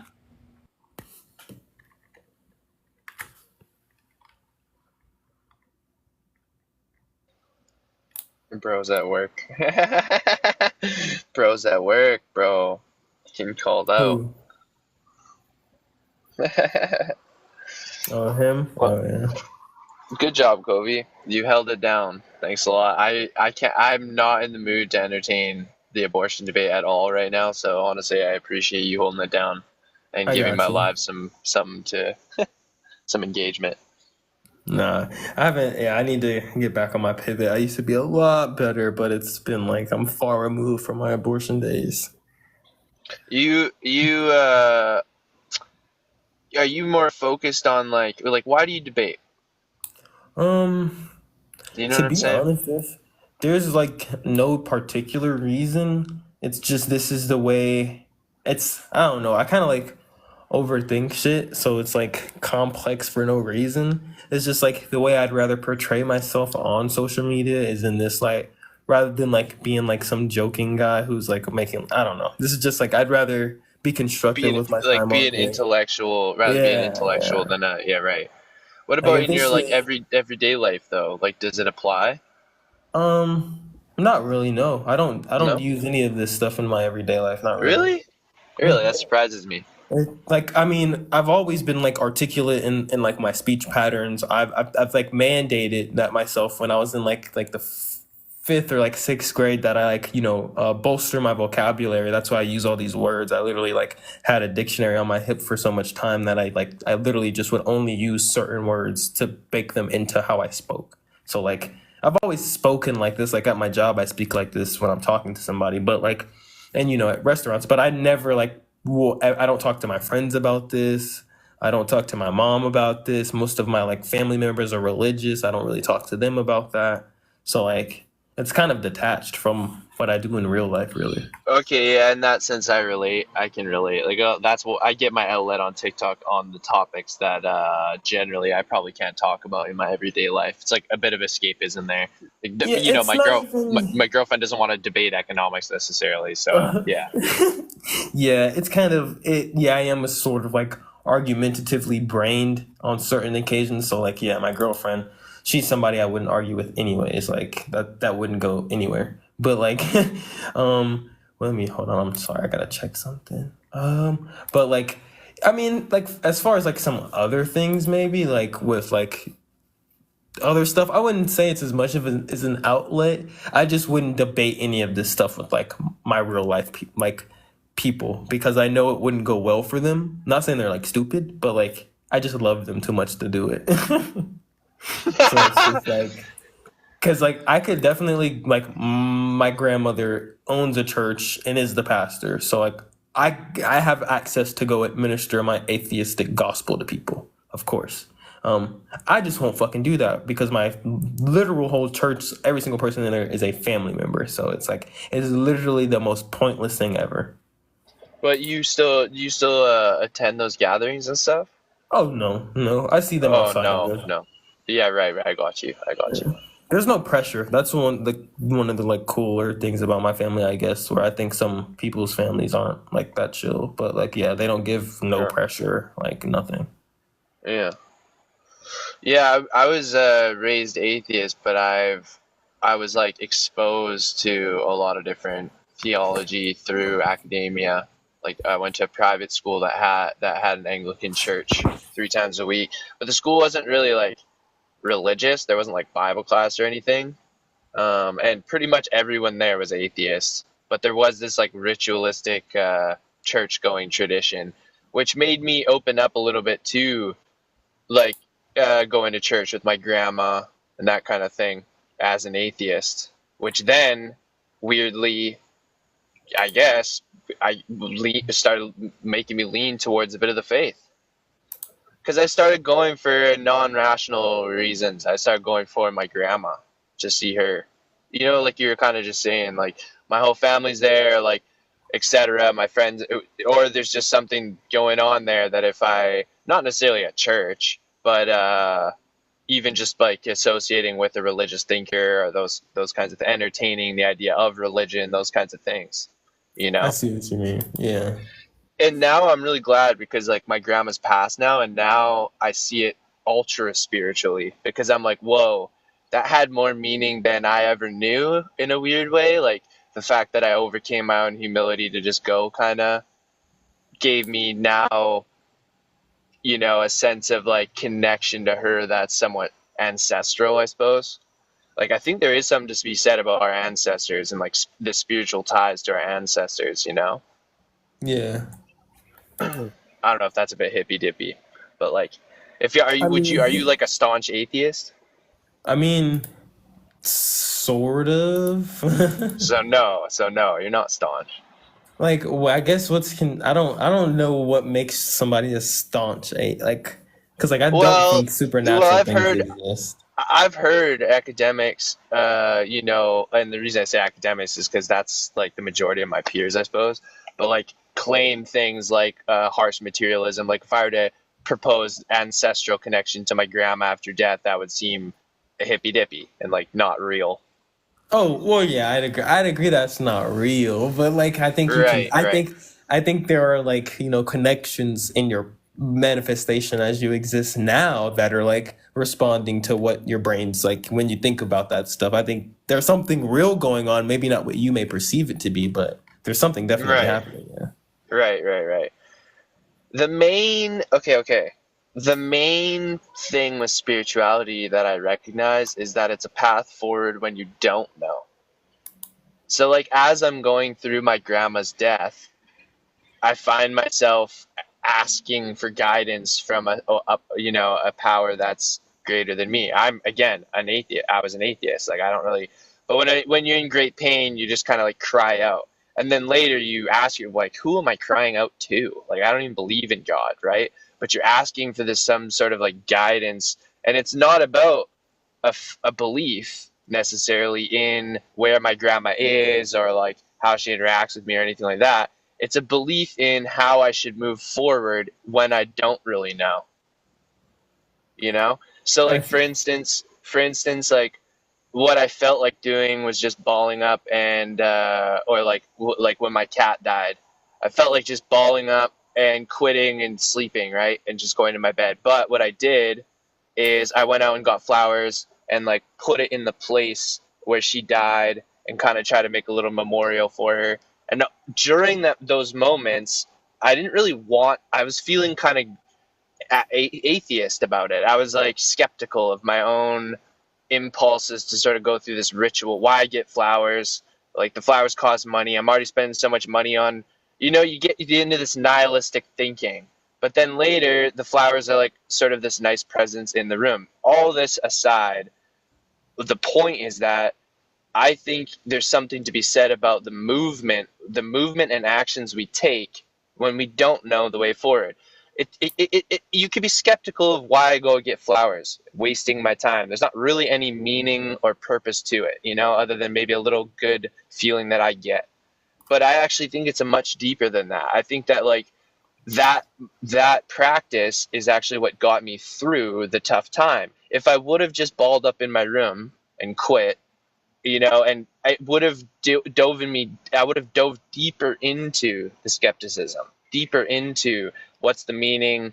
I'll never get another animal. What was the purpose of having that pet? Oh, I wonder how much she suffered, all those questions. But instead I came those questions. I'm never going to get to the bottom of those questions, right? Could go all day about how much she may have suffered. But instead I kind of ritualistically tied a bow on it and went and got flowers and put it in place to sort of remind myself to be at ease with I don't know, the reality. There's something spiritual about like trudging forward in the darkness when you're full of pain and like you don't know where to go. I mean, I can get that. I don't think I can necessarily like say that's a bad thing. Like, well, what's interesting to me is that I think like our practical, like empirical methods, like science and math and logic, actually are tools for this realm, for the realm I'm speaking of. I think they not only help with empirical measurement and spirituality, but they also help in times of uncertainty and disillusion and irrationality, right? They're the key. They're the key when you're emotionally distraught, you don't know the way forward, you can't even articulate a sentence because you're either in so much pain or dissolution and then these tools are for me at least, the thing that like guide me back to reality. But it's a spiritual thing, you see, because I'm not really, what science am I doing, right? I'm not working for any institution. I'm not claiming any credentials in academia. I'm just going through my own life. But it's very clear to me how the science works in my own life, right? It's working. It works. It helps me pick myself up by my bootstraps to be a rational versus irrational, right? So like, if it's some sort of like abductive scope, yeah. Like if we I would say, like if we're using abductive reasoning, I think you're correct. I would say it's the practice of deduction. I would say math, mostly, like I got in trouble for saying this, I think math is deductive. There are inductive applications of math. Like if I were to come up with a algorithm that predicts some outcome, that's inductive. But the operations that allow you to manipulate equations, those are all deductive. And so abduction I just see as some middle ground, I suppose. Abduction just applies some probability, right, to the inference, the inductive inference, I think. But deduction is the method I'm speaking of. This method of doubt. So when you hit rock bottom of doubt, if I'm doubting when my cat dies, why I should go get flowers. See how the doubt doesn't help me?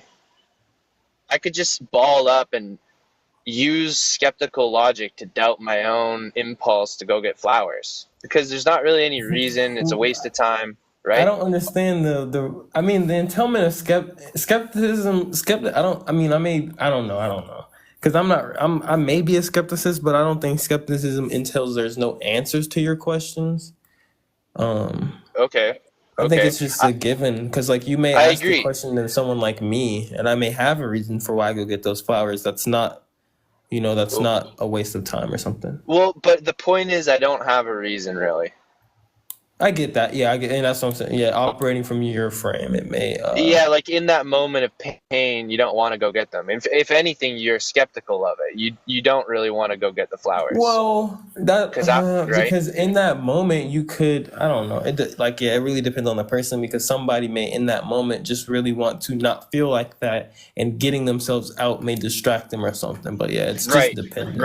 Right.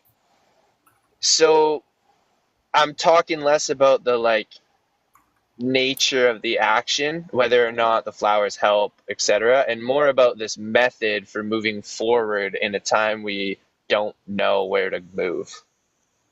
Like, does science not only apply, and logic, not only apply when we reach a conclusion, right? I mean, Or, what are you or, saying when you say don't right, know where to move? right. I'm saying that when we are lost, that's when logic is the most applicable. Logic is not a higher up academic tool for empiricism. What do you? At least deductively, it isn't. You could inductively or abductively use it to go measure the distance of the moon and try to come up with an equation for gravity, right? You could do all these things, but really, that's not the real use case. Why couldn't you use? I gotta read. I haven't looked up what these terms mean, but in a minute. But why couldn't you use deduction there? Because I thought deduction was just the inference from I think a particular. I don't know. I forgot what the terms mean, but Well, it's a good question because I get in trouble for all my interpretations on these terms from people like Amdir and J Mike. They just eat me up on it. But my like, I'll ask you a simple question. If I deduct money from your bank account, what does that mean? well, you've taken money from your Right, account. Yeah. right. So to deduce means, from my opinion, to subtract, to get rid of, to excavate. If you're sculpting, you could build the sculpture up, right? Or you could have a hard marble piece and chisel away at the marble to expose the sculpture underneath. That's deduction. Deduction is arriving at the truth by ridding ourselves of our assumptions, highlighting all of our variable terms right out front for our bias to be falsified. That's deduction.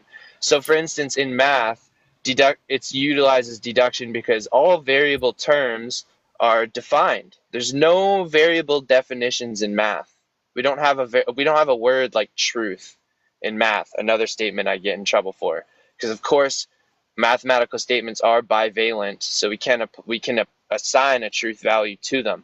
But the word truth is an English word, right? It's not in math. Math has no variable terms. They're all clearly defined and usually quantitatively defined, right? It's just a quantity. There's no orange or yellow. There's no apples in math, right?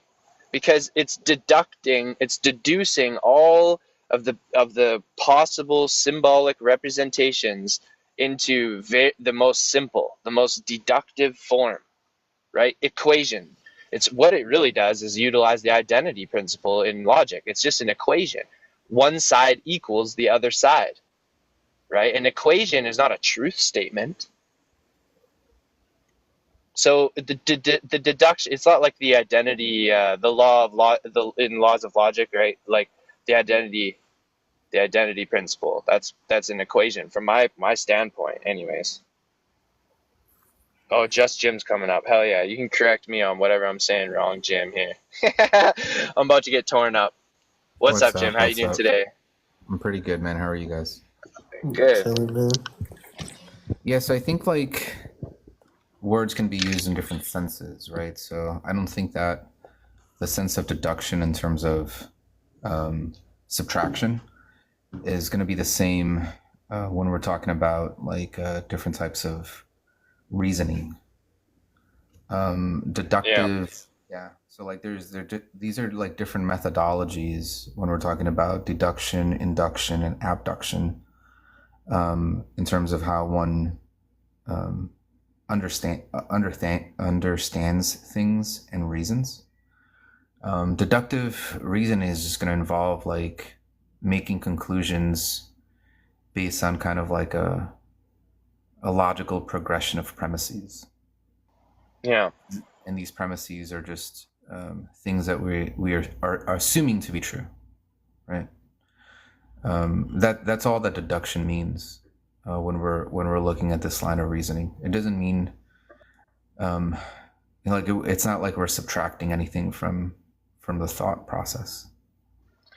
The way I would see, I love everything you said. I expected the pushback, especially on the word, the like using the word subtract synonymously. Although I'm gonna stay with it, because like you said, the conclusion of a deduction is well, it's all, you didn't say this, but would you agree? A conclusion of a deduction is always certain, right?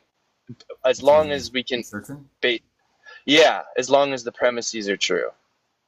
Yeah, I mean, like, I think the difference between something like, well, at least deduction differs from the other two types of reasoning in that if the premises are true, which the premises are typically held to be things that are assumed to be true, then the conclusion necessarily follows from it. Yes, yes, and so to evade the redundant, so I hear that as somewhat redundant or inapplicable. I see that as sort of just it makes me ponder, well then what's the potency of deduction? Why is deduction held up as so rigorous, and why is it sort of the basis of rationality? And I think it's because, well, the application of it demands us to admit the conditional of checking the premises. And so that conditional is, it's, while it's utilitarian, it provides us with a practical way to communicate rationally, right? A way to provide, in terms of non-dogma, a reasonable and falsifiable statement. In terms of the conclusion? No, in terms of the conditional, if the premises are true. And it actually goes to my background here. It's like, Yeah, that was interesting because like I wasn't sure what you meant by the background. Like I put it in the comments, like I'm not sure what you sorry, I mean. missed that. We're touching it on the head right here. We're nailing it on the head right here. Like we could say the A is a conclusion. A represents Q. You know, A is just the conclusion, and to say it is true, to just assert that, goes back to your point about the assumptions, right? The assumptions are the strength of the deduction, highlighting the assumptions. The falsifiable nature of deduction is its strength. The falsifiable nature of deduction is its strength. Yeah, so like are you saying that Right. if we're giving certain premises that we are taking to be true, the fact that we could test whether these premises are true or not is what helps in terms of, or what makes deduction conclusion Yeah, it's better? what's demanded by deduction. So if I assert, it gives us insulation. I don't know that that's necessarily inclusive or exclusive of deduction, right? I mean, you could also probe the premises if you're making some type of inductive or abductive reasoning, right? You could push back to see whether the premise is true or not. Okay, so yeah, induction, as far as I'm aware, is always tentative for that very same purpose. An induction always uses some inference rule, going back to these conditional applications of being able to falsify a premise. So Well, yes, induction's always I think tentative, right? no. Well, I think induction is the conclusion is going to be probable, given the observations that we're interjecting in the premises, right? Because induction. Okay, is that more abduction, or are you saying that's induction? So abduction, the conclusion isn't certain, right? The conclusion is going to be something that is more plausible, right? Right. That's right. Inference to the best explanation type of thing is what we get Yes. with abduction. Right. Yeah, so I see all of these as revolving around the same principle of humility and sort of leveraging uncertainty. Sure, but I mean, like, I think I don't know that that's, again, I don't think that that's exclusive of just like these types of methodologies for reasoning, right? I mean, like, it seems like what you're proposing is some type of radical skepticism or something, like Cartesian skepticism, because like the premises for some type of deductive reasoning are premises that we are taken to be true, right? Well, from our understanding of things, right? You probably could call it like an a priori type of knowledge, maybe. It's maybe definitionally true. Yes. For induction and abduction, these are just going to be things that we observe, right? Observations. So for each one of these, you could take a skeptical position and just question whether, let's say, the definitions are going to be true or something, right? Or whether our observations are valid or not. But I don't know how that furthers the conversation if we're just being skeptical about everything. Okay, so to be clear, I'm not skeptical. I'm wondering why these systems are so potent in their syntax, why the form of validity works so well. It's quite the opposite of skepticism. I'm enamored. I'm enamored by the fact that these things do work, and there seems to be an underlying reason why they work. For deduction, what seems to make it work is that we're already starting out with premises within an argument. Yes, that's what seems to be the case. But when I apply it practically, it doesn't work that way. Because of the semantical jargon that anyone, sort of the redundancy of a deduction, the very fact that you could use any semantics to reach some sort of syllogistic deductive conclusion, it doesn't apply practically when I'm having like a disagreement with my girlfriend. What I see deduction practically working as this way of checking what you were kind of saying, checking my own assumptions. My ability to recognize the function of deduction allows me to clarify my terms with a conditional, clarify my premises with an if conditional in front of them, so that if my opposition would like to check any of my terms or falsify any of my claims, they're more than open, they're more than willing to, right? That's what's necessitated of me in order to like validate any of my own statements. And further, if they don't do that, if they aren't willing to put literally an if, right, in front of their premises, it's sort of this if-then modality. Well, as far as modus ponens goes, if that's the inference we're kind of using, as long as there's a conditional, we can check what they're saying. But if they're speaking dogmatically at me, or if I'm speaking dogmatically, then this seems to be a direct indicator, right, of the practical usages of these tools of like logic. It's not to reach a conclusion. I'm not trying to prove my point about God or about how hot the sun is, right, or how long the 2x4 is. What I'm really using logic to do is communicate with the foreman at the site or with my girlfriend. I'm trying to delegate with them about our differences in opinion, our differences in understanding, and I'm using a tool to rationalize that delegation. I understand that there's a gap, right, an epistemological gap between our perspectives, and so with logic, I can utilize that gap. With logic, I'm highlighting deductively my own assumptions and putting them forward, not as conclusions, right, not as conclusions, but as falsifiable statements, therefore making them valid. Yeah, but why wouldn't you be able to put them forth as a conclusion? Because it's hard. Because when because your emotions get in the way, right? When I'm a new junior. Now we're not talking about like, so it seems like we're jumping from this concept of reasoning, right? Methodologies of reasoning to some type of validity within the structure of an argument. And then we're kind of conflating the word argument as it's presented in, let's say, like propositional logic or something, to like conversation or a disagreement argument that one may have with like a family member or something, right? So there's a lot of like conflating of these terms.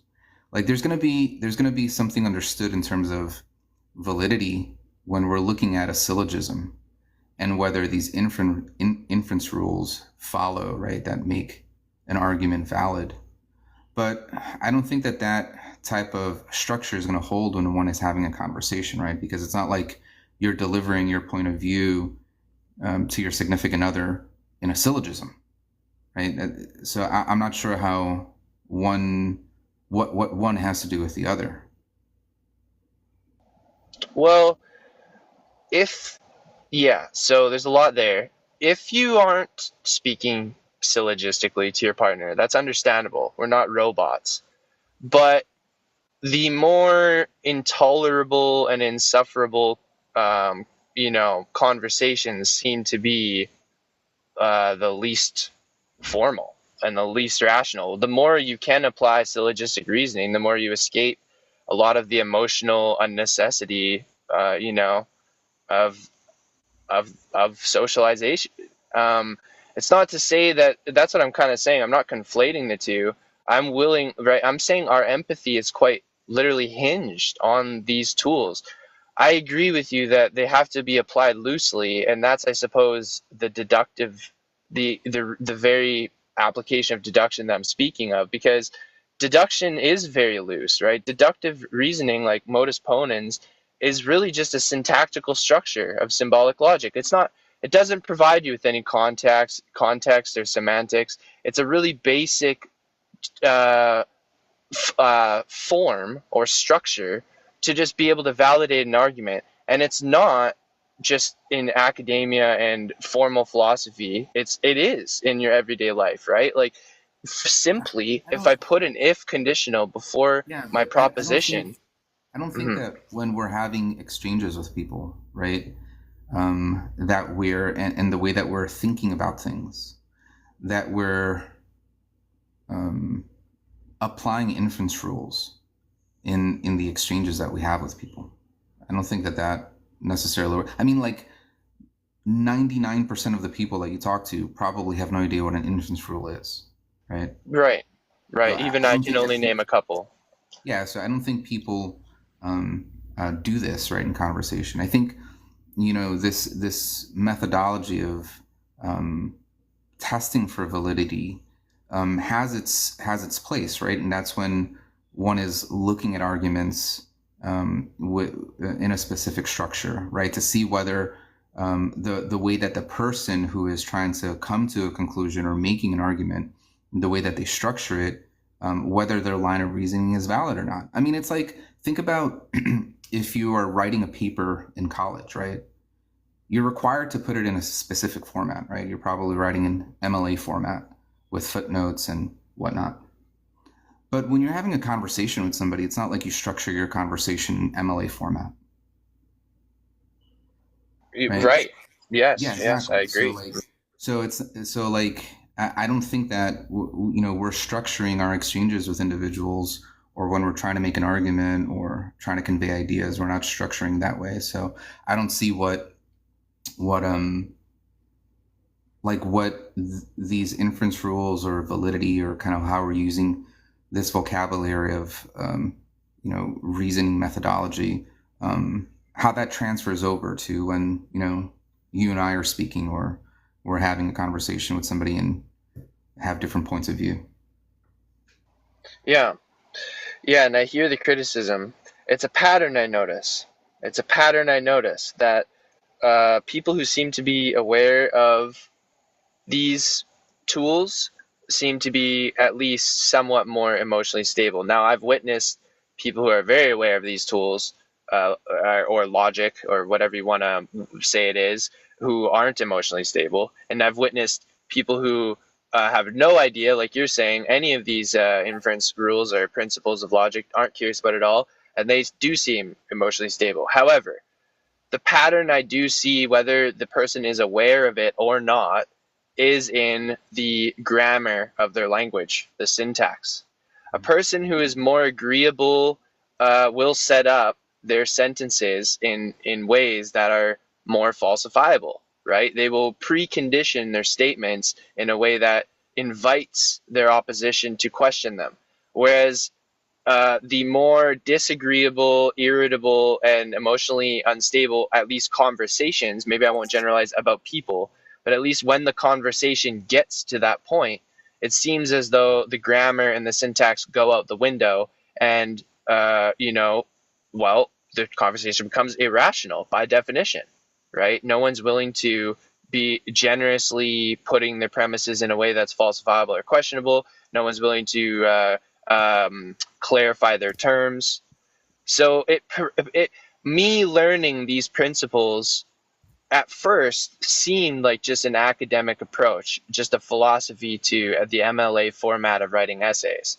But then the more I considered them, especially in like computer science, the more I noticed them in my everyday life or in conversations online.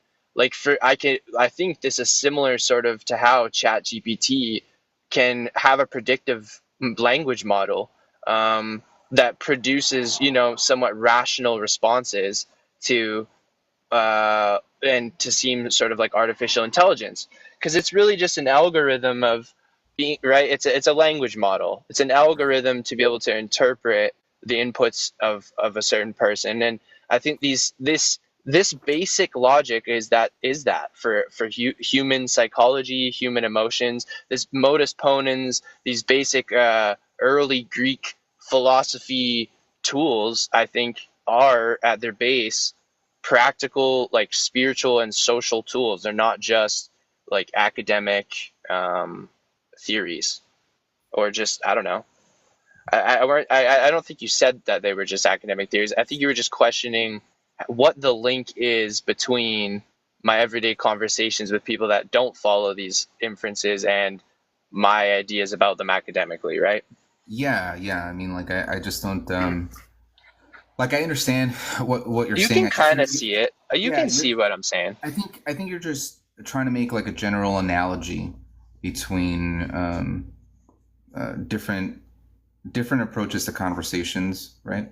With and kind of trying to draw an analogy between that and I guess different rules, or how arguments are structured. Well, not just an analogy, like a strict practice, I suppose I follow. Like, I noticed that the But you do moment I have that, adopt, like, for example, like an inference rule when one is stating a premise, right? Like, I don't know, all humans are mortal, right? That carries with it something called the universal instantiation, which is a rule, right? In a logical rule that follows, right? So we're stating a premise.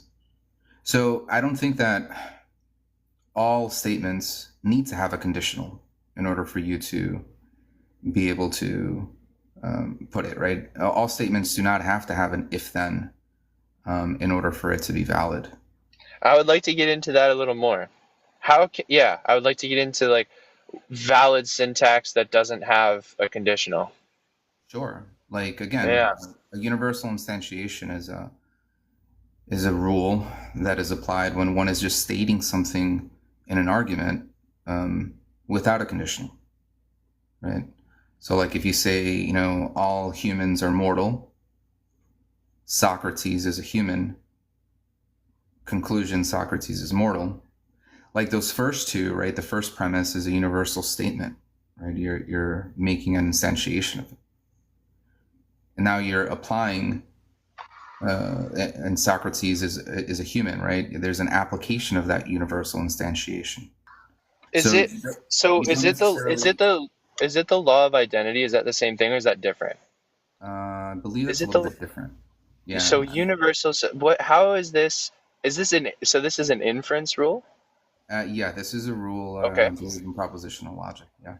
And it would just be that I could it would just be that I could like assign any symbol, like another, like it would just be A, therefore B. It would just be A, right? You're just giving a one. So Okay. like, yeah. Okay. So it would be valid if you're just saying A. Well, like if you're saying it is just A. Yes. Yeah. So it would just be A, right? That would be the okay. Universal statement. So that's kind of where I put here. Yeah, that A is true, like in my background, is invalid. Right.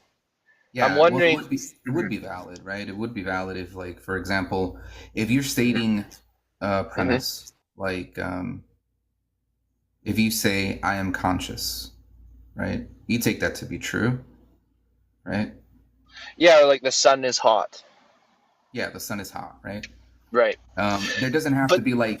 But that doesn't. But I assigned a truth value to it. I assigned a truth value to it. It didn't follow the strict syntax of saying, okay, so no, I get what you're saying though, because the whole entire premise, the sun is hot, is represented by A.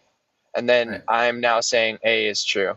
Okay, Right. so for me, that's still, and I could be wrong here, the order here of the syntax still seems invalid to me, because just asserting that something is true without the ability to check its premises seems out of order.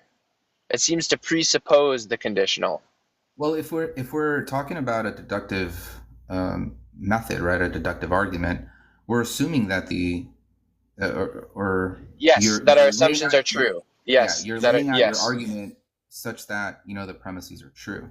yes, yes. Now you could have like justification for that. That's like a separate argument, but Well, what I'm saying is that I think that is the potency of deduction. That we are our ability to make those assumptions, those axioms, right?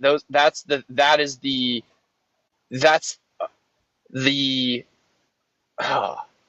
potency of it. That is the potency of it. The fact that we are highlighting our assumptions. The fact that they are assumptions is this tentative nature of the claim. We're saying yes, these are symbols. Yes, they're assumptions. Centimeters are just an assumption. It's an arbitrary length that we've now assigned to the metric system. sure. But I think these are going to be like rules or principles that we all agree upon, right? Which is what you're building your argument on when you're, like if you were to say there's Yes. 12 inches in a foot, right? That's A is true. Yes, Now, but that agreement, so it's exactly like this. My girlfriend and I are fighting whether to use centimeters or inches. We're gonna paint our apartment, and she's biased towards inches, right? And I'm biased towards centimeters for other reasons too. But let's go with the painting our apartment example. And so obviously our decision here is, in the end, is arbitrary. They're both true. They're both equally as as utilitarian. They both provide as much utility in measuring the length of a 2x4 or painting our apartment. So Right. so the only way to escape the loop now is to use deduction and choose one. Well, Right? how would you use deduction on that, right? Well, because deduction is this assertion of the assumption. I'm gonna just choose one. I'm not trying to prove whether or not inches or centimeters are better. I'm conceding that they're both equally as good, and I'm just gonna go with one, so that we could paint our apartment. Because in the end, the conversation really isn't about. It's about painting our apartment. It's not about whether we use imperial or metric system, and that's the very point I'm saying about the application of conversation, right? We get bogged down in our emotions and go off topic and unfocused in so many unfocused neurotic ways that I think these logical principles keep us focused, because at least what they do is keep us focused on practicing humility, right? I can't assert continuously to my girlfriend that no, the metric system's better, because if I actually check my bias, I will see that the imperial and metric system work just fine. They work equally as fine. Yeah. I get that, but I'm not necessarily sure that would be employing deduction. Well, the deductive method, I would say, is this ability to rid ourselves of variable terms and highlight the axiom, highlight the base assumption. Because if you employed and I forget the name of it already, the universal Instantiation or universal. Thank you. Universal instantiation as an inference rule. Well, that doesn't give us any that what is that doing? It's demanding you to realize your assumption that you're not certain on your claim. You're making an assumption. Okay. Right. Well, that's hard for people to do. That's hard for people to do, to admit that they're making just a pure assumption, right? If they're really attached to the metric system, They've been fed a bunch of propaganda. Like, well, what is the assumption that's being made here in the example of the metric versus imperial system? well, a biased person who's been, I don't know, they've been fed a bunch of propaganda that inches are better than centimeters, and so they demand we must, paint the apartment in inches. Yeah, but that So wouldn't be like so that wouldn't. so my point there is they're irrational because they're unwilling to like admit that inches are just a metric system. They think inches are like God. They think inches are like the actual way to calculate length. They don't understand that, no, this is an abstract constant, right? An abstract way we just measure. It has nothing to do. Inches aren't real, right? But as soon as you tell them that, they freak out. No, I get that. I'm just saying that, like, I don't necessarily think that if somebody's having, again, a conversation, right, or disagreement on something, and I say, like, I think inches are better. I don't necessarily think that statement, I think inches are better, is me, like, forming a premise where I'm stating something that we all agree is true, right? Because right there, what I'm doing is I'm asserting some type of subjective value to inches, and subjective values are not going to be necessarily true. That's going to be very different than if I say there are 12 inches in a foot. Right, and I'm like, no, there's 11. Right. Yeah, That's going to be different. Mm-hmm. So, like, I don't think necessarily that, like, in a disagreement when we're talking that way, like, that's why I was saying, like, there's specific rules, kind of like ways, structures that arguments, when we're putting them in syllogism form or argument form, right, than when we're having conversations. But Jim, the recognition, this is such a good example, the metric versus imperial system. The recognition that the assumption of the imperial system is limited is necessary for me to be a good carpenter or measure or use a measuring stick at all, because they are just assumptions too. There's not actually any. The accuracy of an inch only applies within that scope of measurement. You can't use inches to measure the size of an atom. Yeah, but at that point, I mean, like, what's the argument that's being that's just being laid out? Well, you're talking about agreement. You're talking about the point that, we all agree 12 inches is a foot, and I concede to that, right? But all that does is further our deductive reasoning to, well, how accurate is a foot? Because if we have to measure an atom, right, a foot's not, inches and feet are not going to work, and so that begs the question, or I don't know, it brings to the surface the limited nature of even our agreement on 12 inches equaling a foot, right? Because if you say, yeah, 12 inches equal a foot, and I say, yeah, they do, and you and I go cut wood all day using two different saws and two different methods of cutting or whatever, we're going to come back with very different measurements, right? If we didn't check in and you're putting the siding on and I'm building the framing, and before we know it, things are off, right? Because even though we agreed, we used it slightly differently, just in our weird nuances and habits of carpentry. And so that's, again, the way. Again, like, okay, go ahead. In these examples that you're giving, right?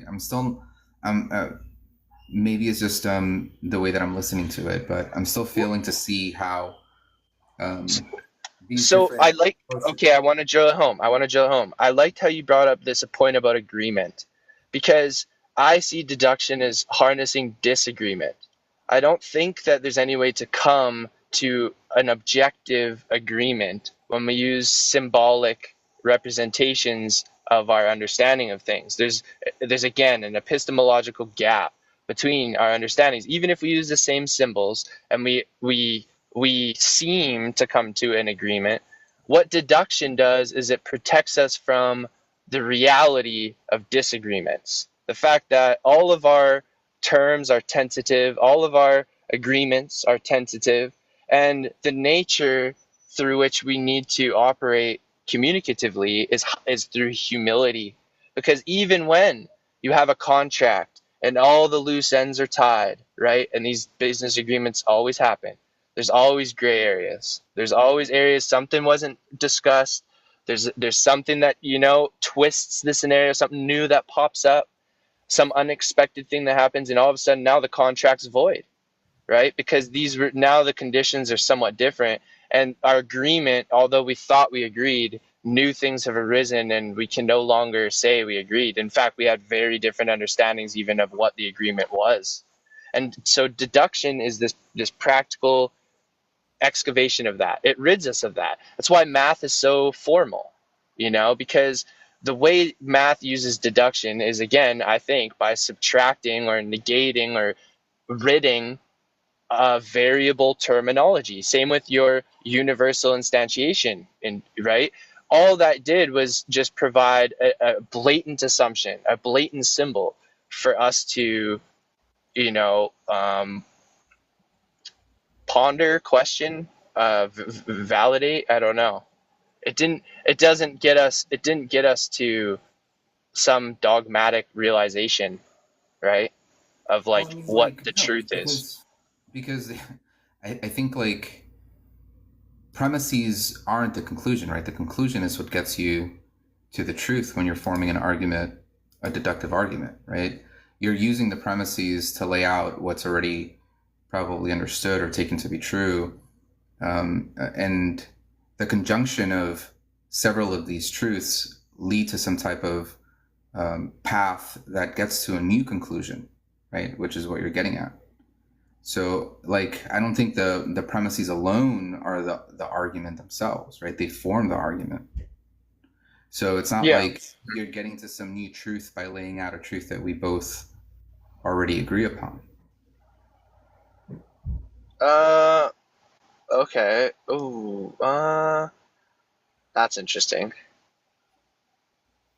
Like, you wouldn't see the house as we agree to use inches just so we could maybe I'm misunderstanding there. Realize the truth of the house. Yeah. So again, I think we're just conflating what we mean by Right. like agreement or disagreements.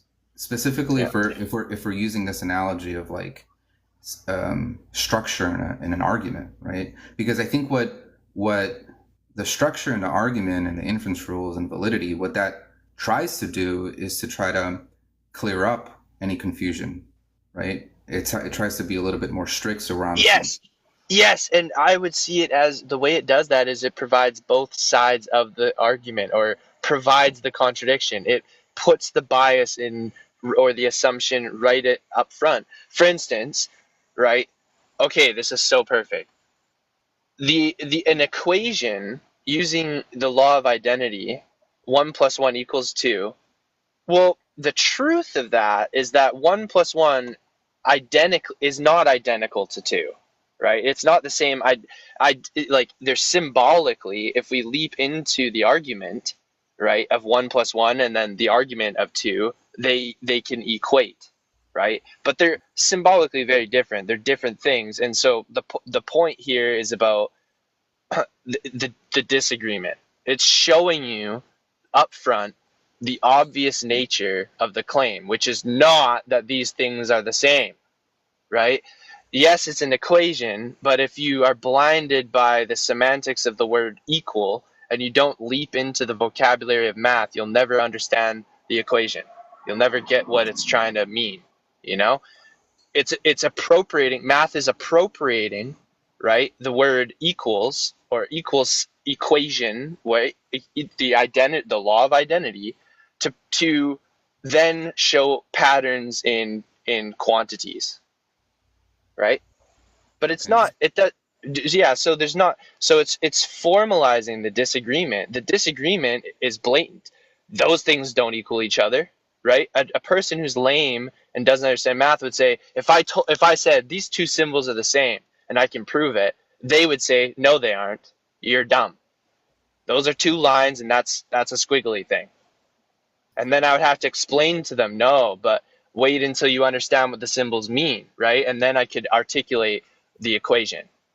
But on front, the disagreement is the whole point is to put the contradiction in front of the person, right? Yeah, but what's the contradiction in this example? That the symbology of equals isn't taken literally. Those symbols on the page are not the same thing. A 1 and a plus sign are not the same as 2. Literally, on the wall, if I paint those things on the wall and I told you those are the same things and you had no pre-recollection of math, you would not agree with me. So what you're saying is that in this example where the symbols of 1, the symbol of plus and the symbol of 1 are not identical to the symbol of 2. Right. And so somebody might understand that the quantities is what's being thought of as being equal, and somebody else might think that the symbols are what is thought of as being equal, and that's where the disagreement is. Yes, and that's why it's deductive, because it's allowing us. But how is that deductive? Well, because it's the literal operation of removing definitions. Like, we no longer have any vocabulary to work with. If these things are the same, we no longer in reality have any vocabulary to mean anything, right? You are completely rooting your language in symbology. But even devoid of, I wouldn't say necessarily that they don't mean anything, right? Because we come to a consensus of what 1 means, right? The quantity of 1. There is some type of understanding or definition of what 1 is. Yes. There is a definition of what plus and equal is, yes, as well as 2, yes, right? So even if there isn't words in these symbols, there is an understanding of what these are. The point is, there's no variable definitions. There's no way to be biased. Yeah, but right? there's no way to be biased if you're forming a deductive argument and we're clear on terms either. If we're clear on terms, exactly. Yeah. If we're clear on terms. But that's the whole point, that again, the structure, when we're looking at a structured argument, tries to disambiguate any type of confusion. Yes. Right? Yes. I would say it highlights the confusion. Well, I don't know that it highlights it, but it tries to lay out a line of reasoning so that the person who's reading it or following this line of reasoning understands what the person is trying to say, right? That's why we probably define terms or have these universal instantiations where we're trying to set up what we think is true. And then we could set up conditionals, there are different rules in order to get to the conclusion. But I think that's very different than when we're having conversations, because there is no structure in our conversation. And so it leaves more room for ambiguities where people could not understand terms as clearly. So I don't think that I don't think that you're laying out any kind of contradiction in a deductive argument. I think you're trying to eliminate any type of confusion or contradictions as you're laying out your premises. That's very different than arguments or disagreements. So, yes, to a lot of that. Arguments and disagreements are related to contradictions, because if they're a true disagreement, right? If I say the sun is hot and you say flowers are purple, we're not disagreeing. If I say the sun is hot and you say the sun is cold, now we're having a disagreement, right? Do you agree there? Yeah. Okay, there's not only strict principles to agreement, but there's also strict principles to disagreement. And that's what the deductive method is utilizing. It's not making any claims of conclusions or certainty or truth. It's providing us with a syntax to compare relative disagreement, argument, or I would say, I guess I'll just go with arguments and disagreements. I mean, I would go all the way as to say they're contradictions as well, right? Like, that is what a true contradiction is. It's a disagreement, I suppose, right? Or an argument. Sure. So are you saying that the contradiction or disagreement comes not in the premises that are being laid out by, let's say, the person that's laying out the argument, but it may come from the person that's engaging with it, who may not necessarily see it in that same light. Yes. Okay. Yeah, and being aware of this is a constant, weirdly a constant practice, because anytime you're convinced by an argument, the blinders are being pulled over your eyes and you're not remaining to this syntactical like practice, right? Are Your they though? emotions I are mean, getting like, a hold of you. I don't know. That's what I'm pondering as well. I don't I think seem to so. I think think so. I think it may be it's okay to push back on arguments, right? If one of the premises, let's say specifically in a deductive argument, like one of these premises or something that you don't necessarily agree on or are convinced about. That's what we do all day when we're debating here, right? People lay out a argument and we push back on one of the premises because we're not convinced. And so we have that discussion and that, debate or whatever you want to call it. But I know, don't and that seems I don't it think kind of people seems to go necessarily. nowhere. Yeah, I don't think that people necessarily accept all the premises all the time. If you do, then maybe you're getting the wool pulled over your eyes. But I don't think that necessarily happens all the time. Yeah, yeah. Well, anytime you're emotionally caught up in it, it's proof that you are having it pulled over your eyes, right? Unless you're defending someone from being an idiot or something like that. But if it's purely on their grounds of like you're actually just frustrated by their claims and you just can't get over the ridiculousness of the nature of their claims, then I don't know. I would say that that's like more of a testament to your own emotional instability and irrationality than theirs, which is like it is that realization I think is really practical with like statements of my loved ones, right? Because like at the end of the day, when I'm at the family Thanksgiving table and all the different political views are going around, do I do I prioritize convincing everyone of my own political agenda, or do I ease the tension again with sort of like, I don't know, traditional ritualistic acts of kindness, helping mom with the dishes, or laughing at grandpa's redundant jokes, or whatever the cliche is. Again, I'm not trying to sound.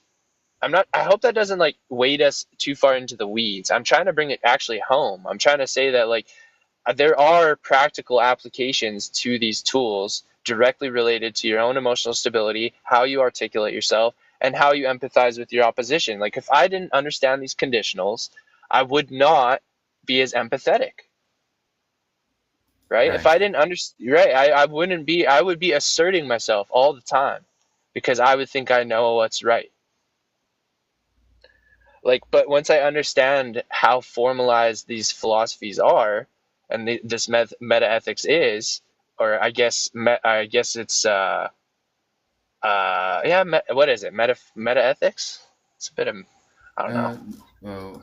What particularly, like the? I mean, thinking about the applications of logic, the philosophy of how logic is not simply something to build computer programs, but there's a spiritual and social element to it, one that guides you to be a better person.